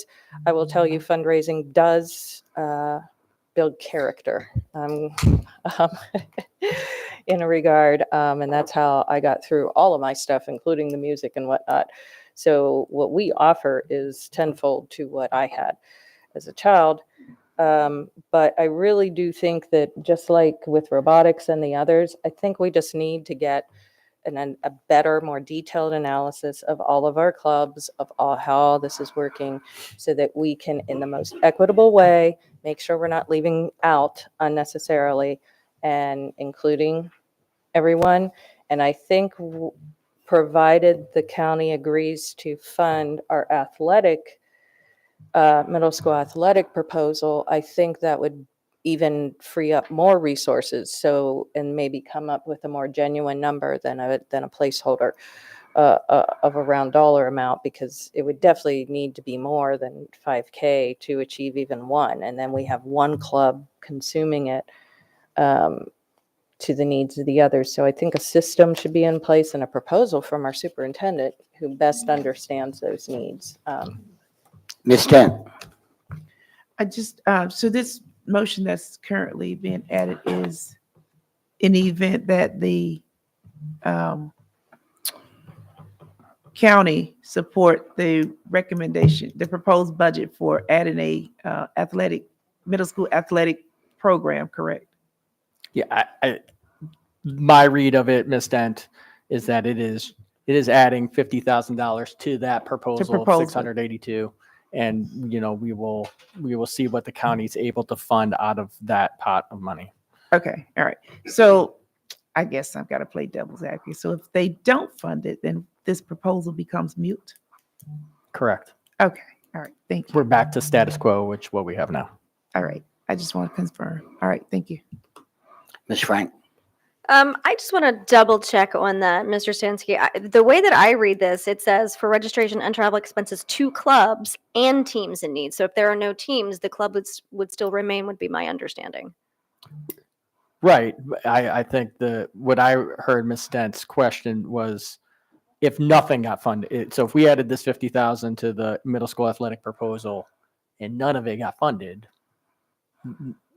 this money wouldn't exist to help those clubs out. Okay, maybe I misunderstood Ms. Dunn's question then. I thought you were saying if the school sports, the middle school sports didn't get funded, then this amendment would be moot. Is that not? Yeah, but This could this- still get, this could but this still could get. get filled, this could get funded, and sports not get funded, and this would still be beneficial. Correct. And I guess, Ms. Frank, the way I'm reading it is I would add this 50,000 to the middle school sports proposal. If it's the board's desire to make it a separate line, separate from middle school sports, I can certainly do that. That doesn't require an amendment or a revised amendment or anything. I think it's just your prep. The way I've read this is the 682,000 we've offered for middle school athletics, we would add 50,000. That would also include additional registration and travel expenses for clubs and teams in need. Okay, all right, thank you. Mr. Crocodile. Based on that information, which is a slightly different read, the way I interpreted it, which is why I was questioning the use of middle school, and that explains it. So I guess I'm kind of, concerned and scratching my head, because if I want to fund, I want to give $50,000 to the clubs and teams and the middle schools, then why would I piggyback it on a new program enhancement, which has a very specific mission, which is to establish middle school athletic programs in the I can answer system? that. And so I will say that clubs and teams that are athletic already exist. I know my son used to do the walking and the running one, but it's not everywhere. And so this kind of gives every single middle school an athletic program that also builds in some of that CCR, career readiness, that our athletes are choosing to pursue and figure it out as well, and be better prepared to try out for the varsity team, et cetera. So I'm wondering, why am I putting expenses for all clubs and teams in a specific category that is defined differently? I can answer that. Okay. So I can speak to the motion maker. I'm not sure who it is, but I can speak to that. Just some information. If I pick, well, I'm not going to mention name, but one of the middle schools that has a robotics program has a budget of over $25,000 a year. This is a robotics group that goes across the country, and they've won international awards. They have to raise that money. It's very difficult because this school is located in a district where it's going to be very difficult to be raising that money. Frankly, I don't want students that have demonstrated an interest and expertise in robotics and who have been so successful. I don't want them out there having to raise money all the time. Now, understanding that that's what happens in schools. So there was a discussion. I had some discussions with some individuals who actually told me if we really met the needs, we'd need probably $500,000 to meet the needs of all of the clubs and who it's $1,000 to register for an event. And so this amendment is simply an attempt, baby steps, to try to help so that those young people don't have to worry about raising money for registration. And it specifically doesn't say robotics, it says clubs and teams. Now, there are other ways that these kinds of things have been taken care of, Mr. Stansky, as you've mentioned. And my hat's off, and I applaud everyone on staff who has helped to make that happen. This is not a whole lot of money. And I am in support of robotics and VEX and clubs and teams. The one that I mentioned has a waiting list of 70 students to get into that program because it is so successful and they just want to be a part of it. I want them to be in that, but I don't want them to have to spend their time raising funds. And so anything that we can do to help that, as I said, it's baby steps. And actually, when I say anything that can be done, that was a comment made to me by several of the robotics team leaders. They said anything that you can do, no matter how big or how small, will help those kids. So I see no more lights. Mr. Silkworth, you were answering my question. I was still in question. I hadn't even. Ms. Corkadell. And so I actually didn't get the answer. That I was, I had asked a very specific question, sir. You're right. So let me answer that question. And I did say appreciate could answer you taking the time to deliberate on it. And I don't have a problem with that, but I would like to get back to mine after. So why is it middle school athletic proposal? So I've spent an awful lot of time, as many of us have, trying to research this and find out what we could do. This is something that I think we would like to have passed for our kids. So it was made clear to me by several individuals that the greatest chance for something like that to pass would be if it's in something like the middle school athletic proposal. That's why. Gotcha. Okay. I think some of my strategy is a little bit different angled than others. Well, and the reason I was drilling in because I was really rethinking my no on everything with this particular one, but I just putting it in the athletic proposal, I just don't think is. I mean, I appreciate all the research and everything, but when I'm doing the math and adding this up, I think I'm falling where I think we should get recommendations of what we definitely need, and in the meantime, continue to do with the way we do. And I'll just say that, I'm going to be visiting my peeps in a couple weeks at FFA, where they're going to be up at 6 a.m. preparing for an 8 a.m. auction, because that's the only way that they get their funding. And they're not in an affluent area, and they will never have the amount of capacity opportunities that some of our other parts. As a matter of fact, they're part of that second smallest district. And although this kind of does this in part, I don't see enough guardrails in here to ensure that the neediest are going to get it and it's going to be equitably applied. I think we could come to that, and I appreciate that why it's sitting in the athletic proposal. But if it goes down, and it would either be struck or not struck, or determine that we don't need the full athletic proposal, when we can just give them a few $1,000s to let them continue to run their clubs. But the fact is, this athletic proposal in and of itself, I don't want to add to it. I want it to pass. And so I respectfully disagree with the positioning. I would have preferred to see this as a standalone like the high school one, because I may have actually changed my mind and supported one of these. But thank you for the clarification, sir. Ms. Ellis.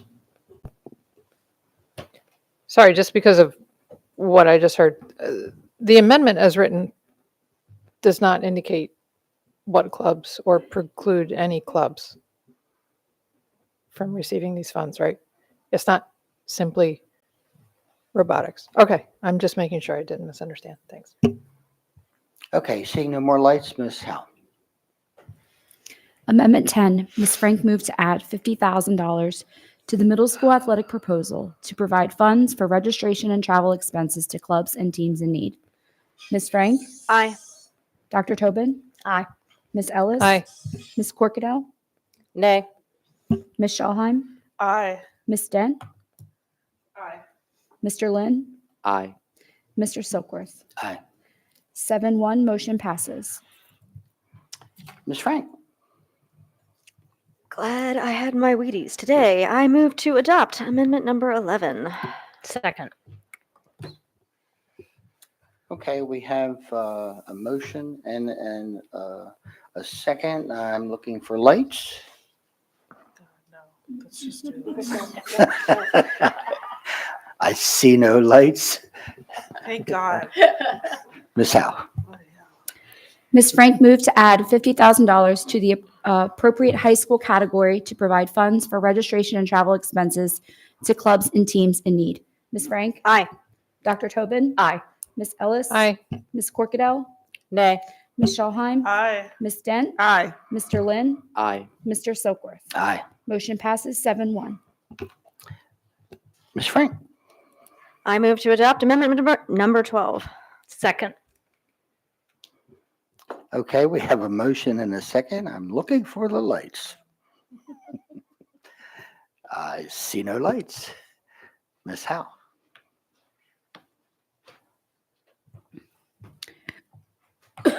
Excuse me. Amendment number 12, reduce funding to the Equity and Innovation Office by $106,787. Ms. Frank? Aye. Dr. Tobin? Nay. Ms. Ellis? Nay. Ms. Corkadell? Nay. Ms. Schulheim? Nay.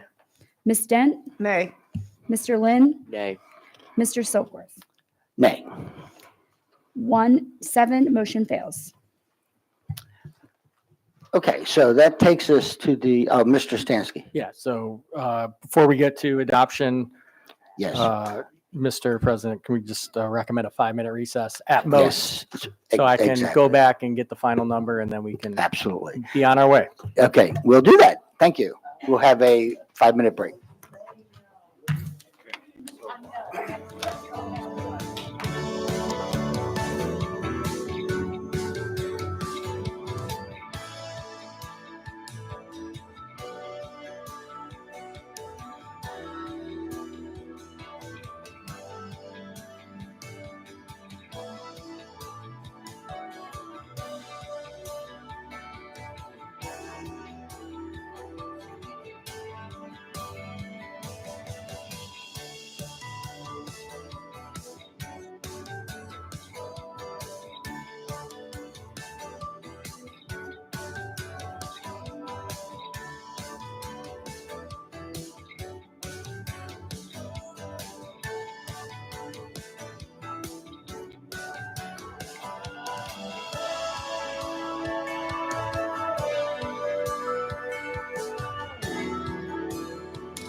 Mr. Stancy, we're back.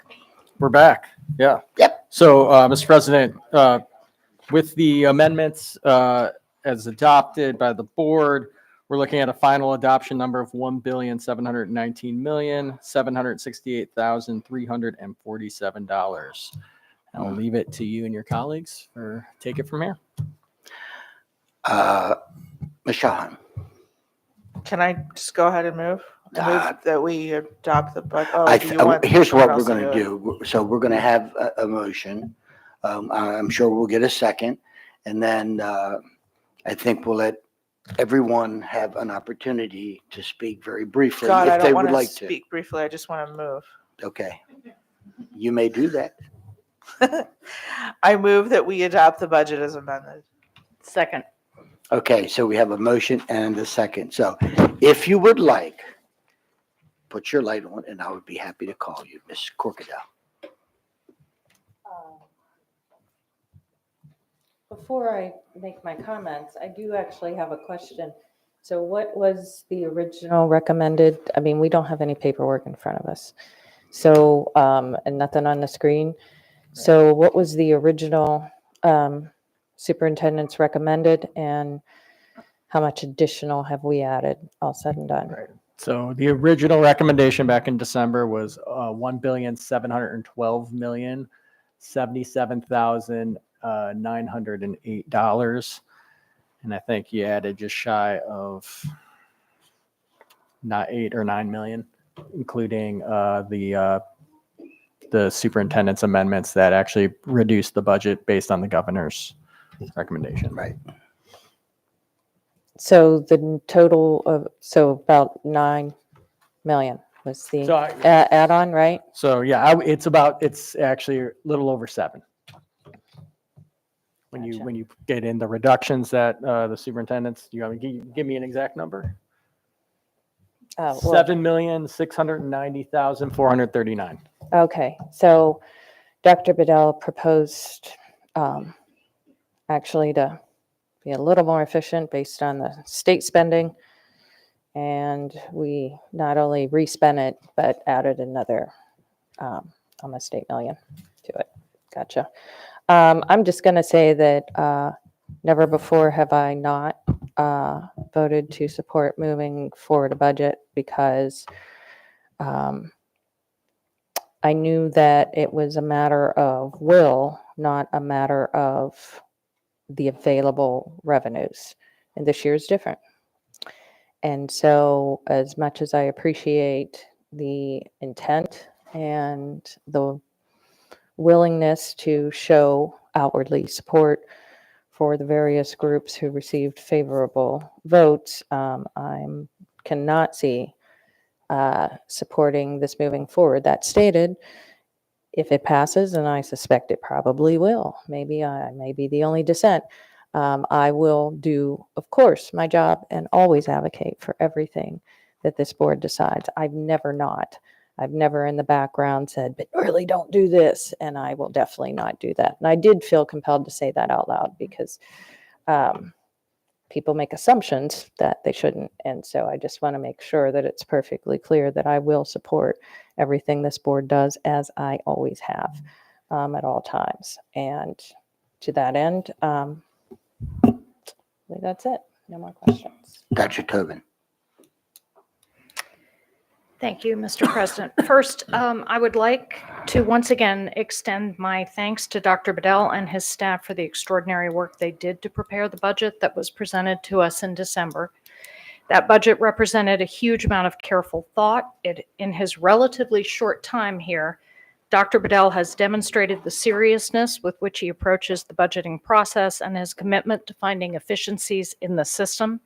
He has made it clear that his decisions are based on data that demonstrate results and that programming does not continue simply because it has always been there. He has made the hard decisions that are necessary, and I thank him for that work. I would also like to thank our local funders, the county executive and the county council, for their work over the past 2 years in beginning to move us forward beyond the fiscal hole into which we had been thrown over many years. On behalf of our students and employees, I am truly grateful to them. It remains the case, however, that in spite of Dr. Bedell's careful stewardship and the generous budgets of the last 2 years, we are still not where we must be. Much work remains to be done if we are to fill the many gaps left by the consistent underfunding of the school system over many years, and the board's votes tonight reflect that reality. As I have noted before, we are not here to deal in magical thinking. We are here to deal in facts. And in this case, the fiscal facts are clear and the numbers do not lie. Even with the 3% COLA proposed by Dr. Bedell, we will still not be able to pay a significant portion of our employees a living wage. Once again, the 6th wealthiest county in the wealthiest state in the wealthiest country in the world will not be able to pay our employees who care for and feed our most vulnerable children enough to live on. That is quite simply unconscionable. I know that a response we are likely to hear from our funders when this budget moves forward is okay. If you believe that compensation must be raised, where are you prepared to take further cuts? To which I say, that is a false choice, and this is why. The question of what additional cuts we must take to raise compensation appropriately rests on a false premise, namely, that our revenue streams are fixed irrevocably and beyond our control. They are not. Our current county revenue is the result of choices made by previous county executives and county councils.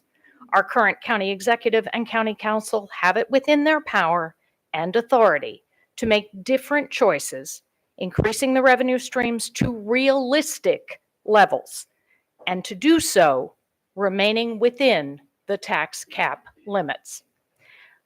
I understand this will entail hard, politically difficult, and uncomfortable choices. This board is no stranger to such choices. Just over a year ago, at our annual legislative breakfast in this very room, a county council member implored the members of this board to be, quote, brave, unquote, and take on the task of a county-wide redistricting. Many, many boards of education before us could have taken on this task. They chose not to. And so it fell to us. We took it on for one reason and one reason only. It is the right thing to do for our students. Therefore, I implore our county executive and county council to also be brave. Be honest with the public about what revenues are required to deliver the education that each and every one of our students deserve, and make the hard, uncomfortable decisions on behalf of our students and their future, which is in fact our future. Finally, I would also say to members of the public, if you care about our students, their schools, and the many teachers, administrators, and staff members who care for them every single day, then you must make your voices heard and advocate with the county executive and the county council to ensure full funding of this FY 2025 budget. Thank you. Ms. Frank?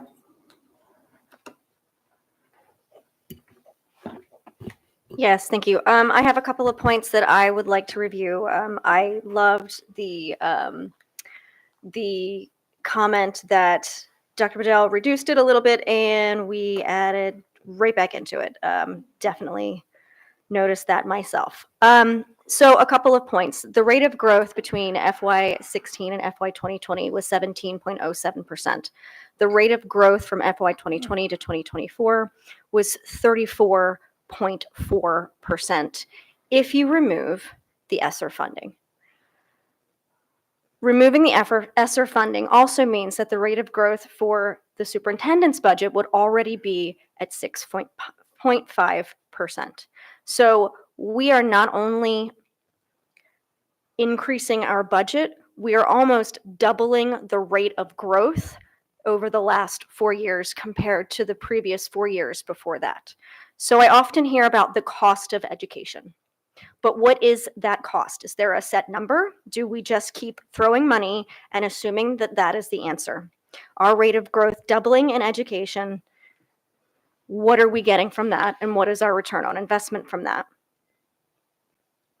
So I've been listening very closely to all of the workshops that we've been having as it pertains to the per pupil funding, as it pertains to the MCAP scores. And I have created a spreadsheet where I have cross-referenced all of that funding compared to who is doing what with their MCAP scores.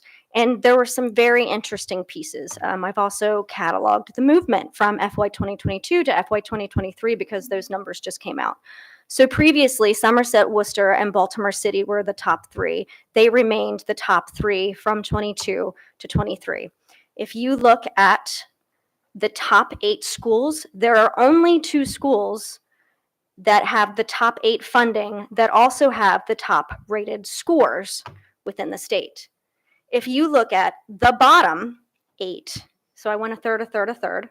If you look at the bottom 8, there are 3 schools with top MCAP scores. So you are more likely to have better scores in the bottom 8 of funding than in the top.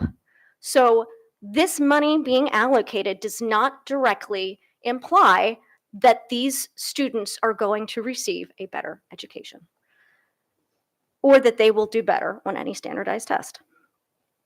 I thought that that was fascinating. I implore all of my colleagues to take a look at this particular type of data when making decisions, especially when we grow and grow and grow a budget. Students were being educated prior to 2016 and these ginormous increases. And when I went to school in Anne Arundel County, I thought that I got a pretty decent education.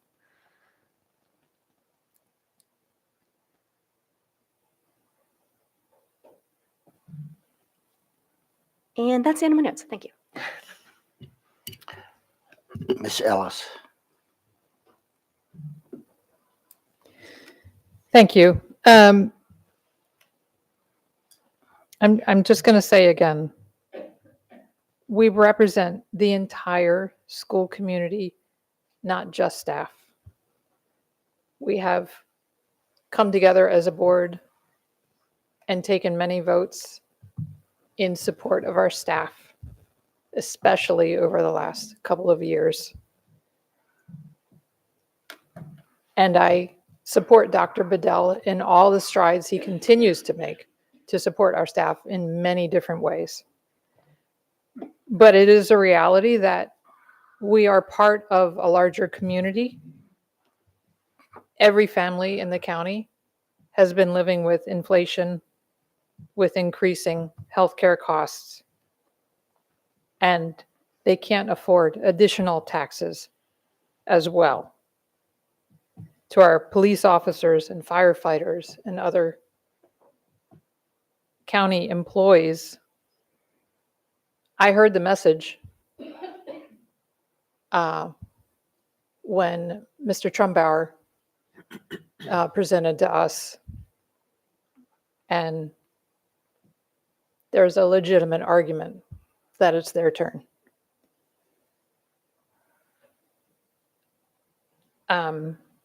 the solution to inflation is not to chase it by continuing to raise salaries and budgets by large amounts. So I'm in a very uncomfortable position right now. I was so very comfortable with our superintendent's proposed budget. Is one particular amendment that is now a part of this budget that gives me great concern. But I know that voting for this budget is very unlikely to result in the passing of that amendment being successful throughout the process.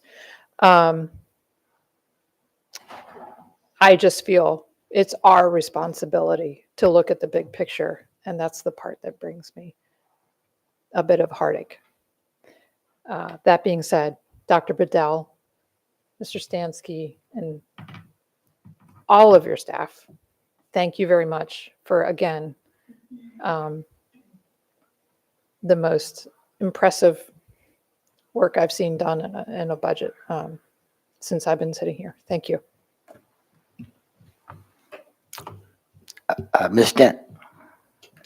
So I echo everyone's comment previously before me, so I won't tell you what a great job that you all have done at putting together a budget that would pass any litmus test of being efficient.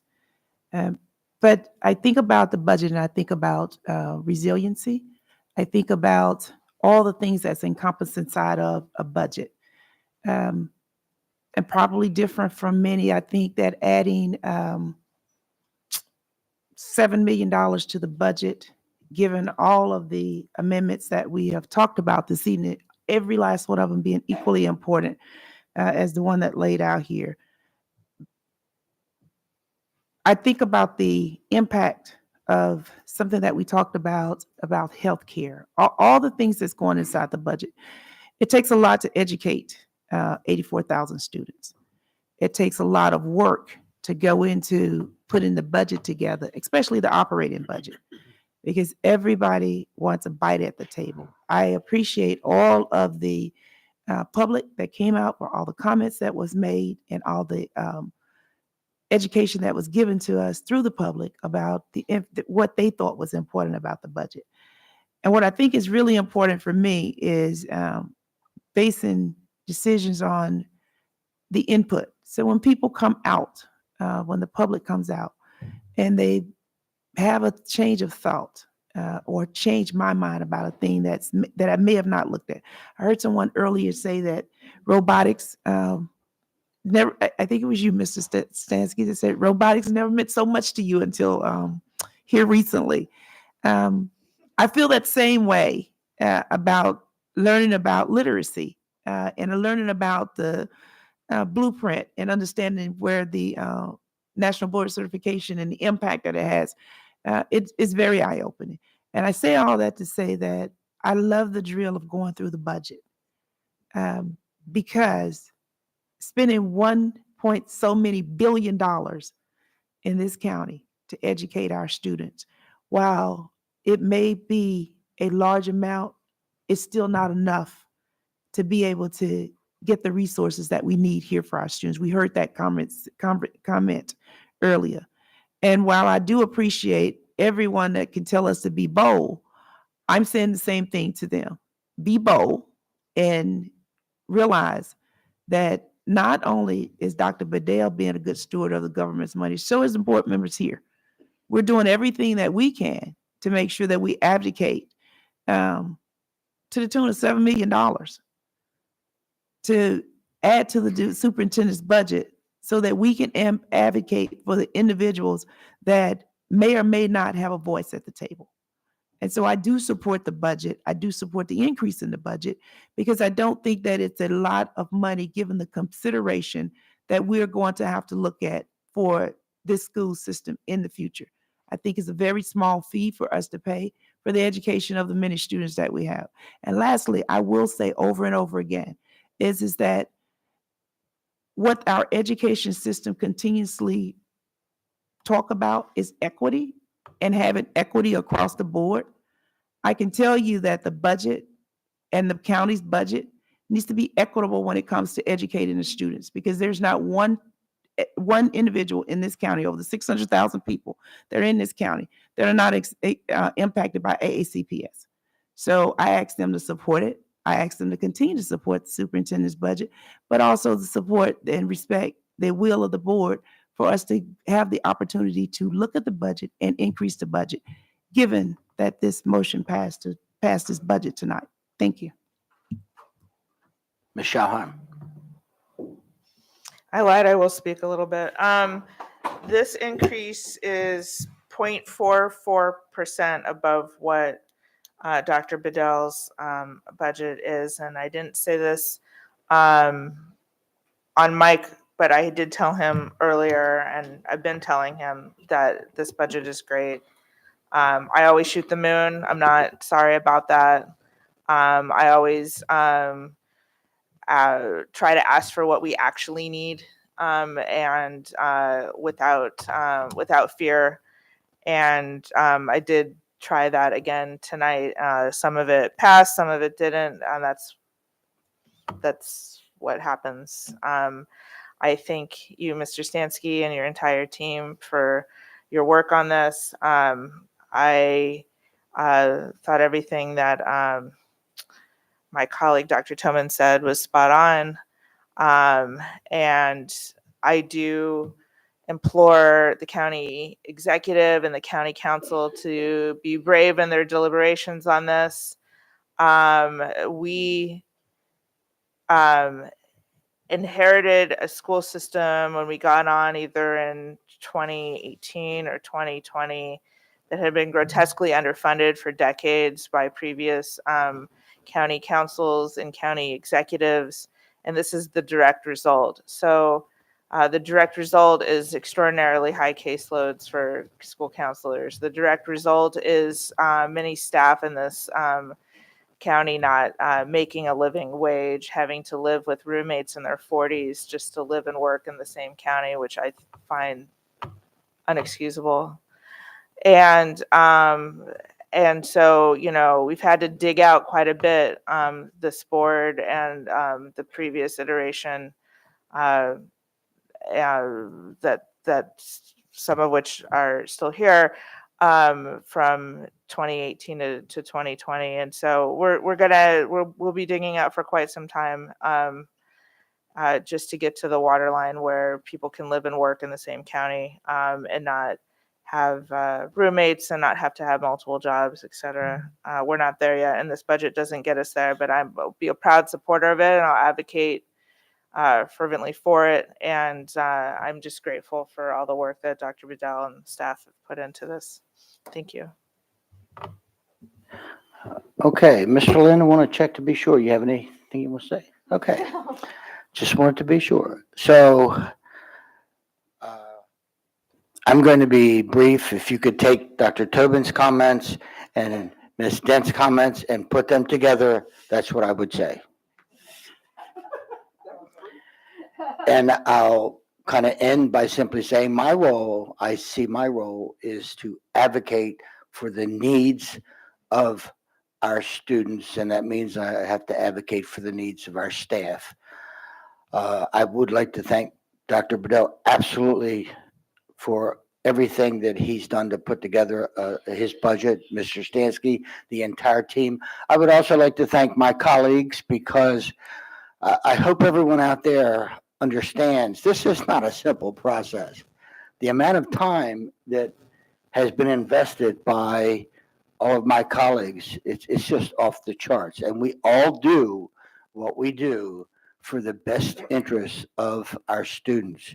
And so if I'm going to challenge some of the stakeholders out there, I will challenge all of our stakeholders who play any role in this to please be present for our kids, because they are the future of Anne Arundel County. And I've been a resident of Anne Arundel County. Yeah, it's not pleasant sometimes to raise taxes, but if the taxes would have to go up in order to provide what our students need, I'm absolutely willing as an Anne Arundel County citizen to pay that price because I think our kids are our future.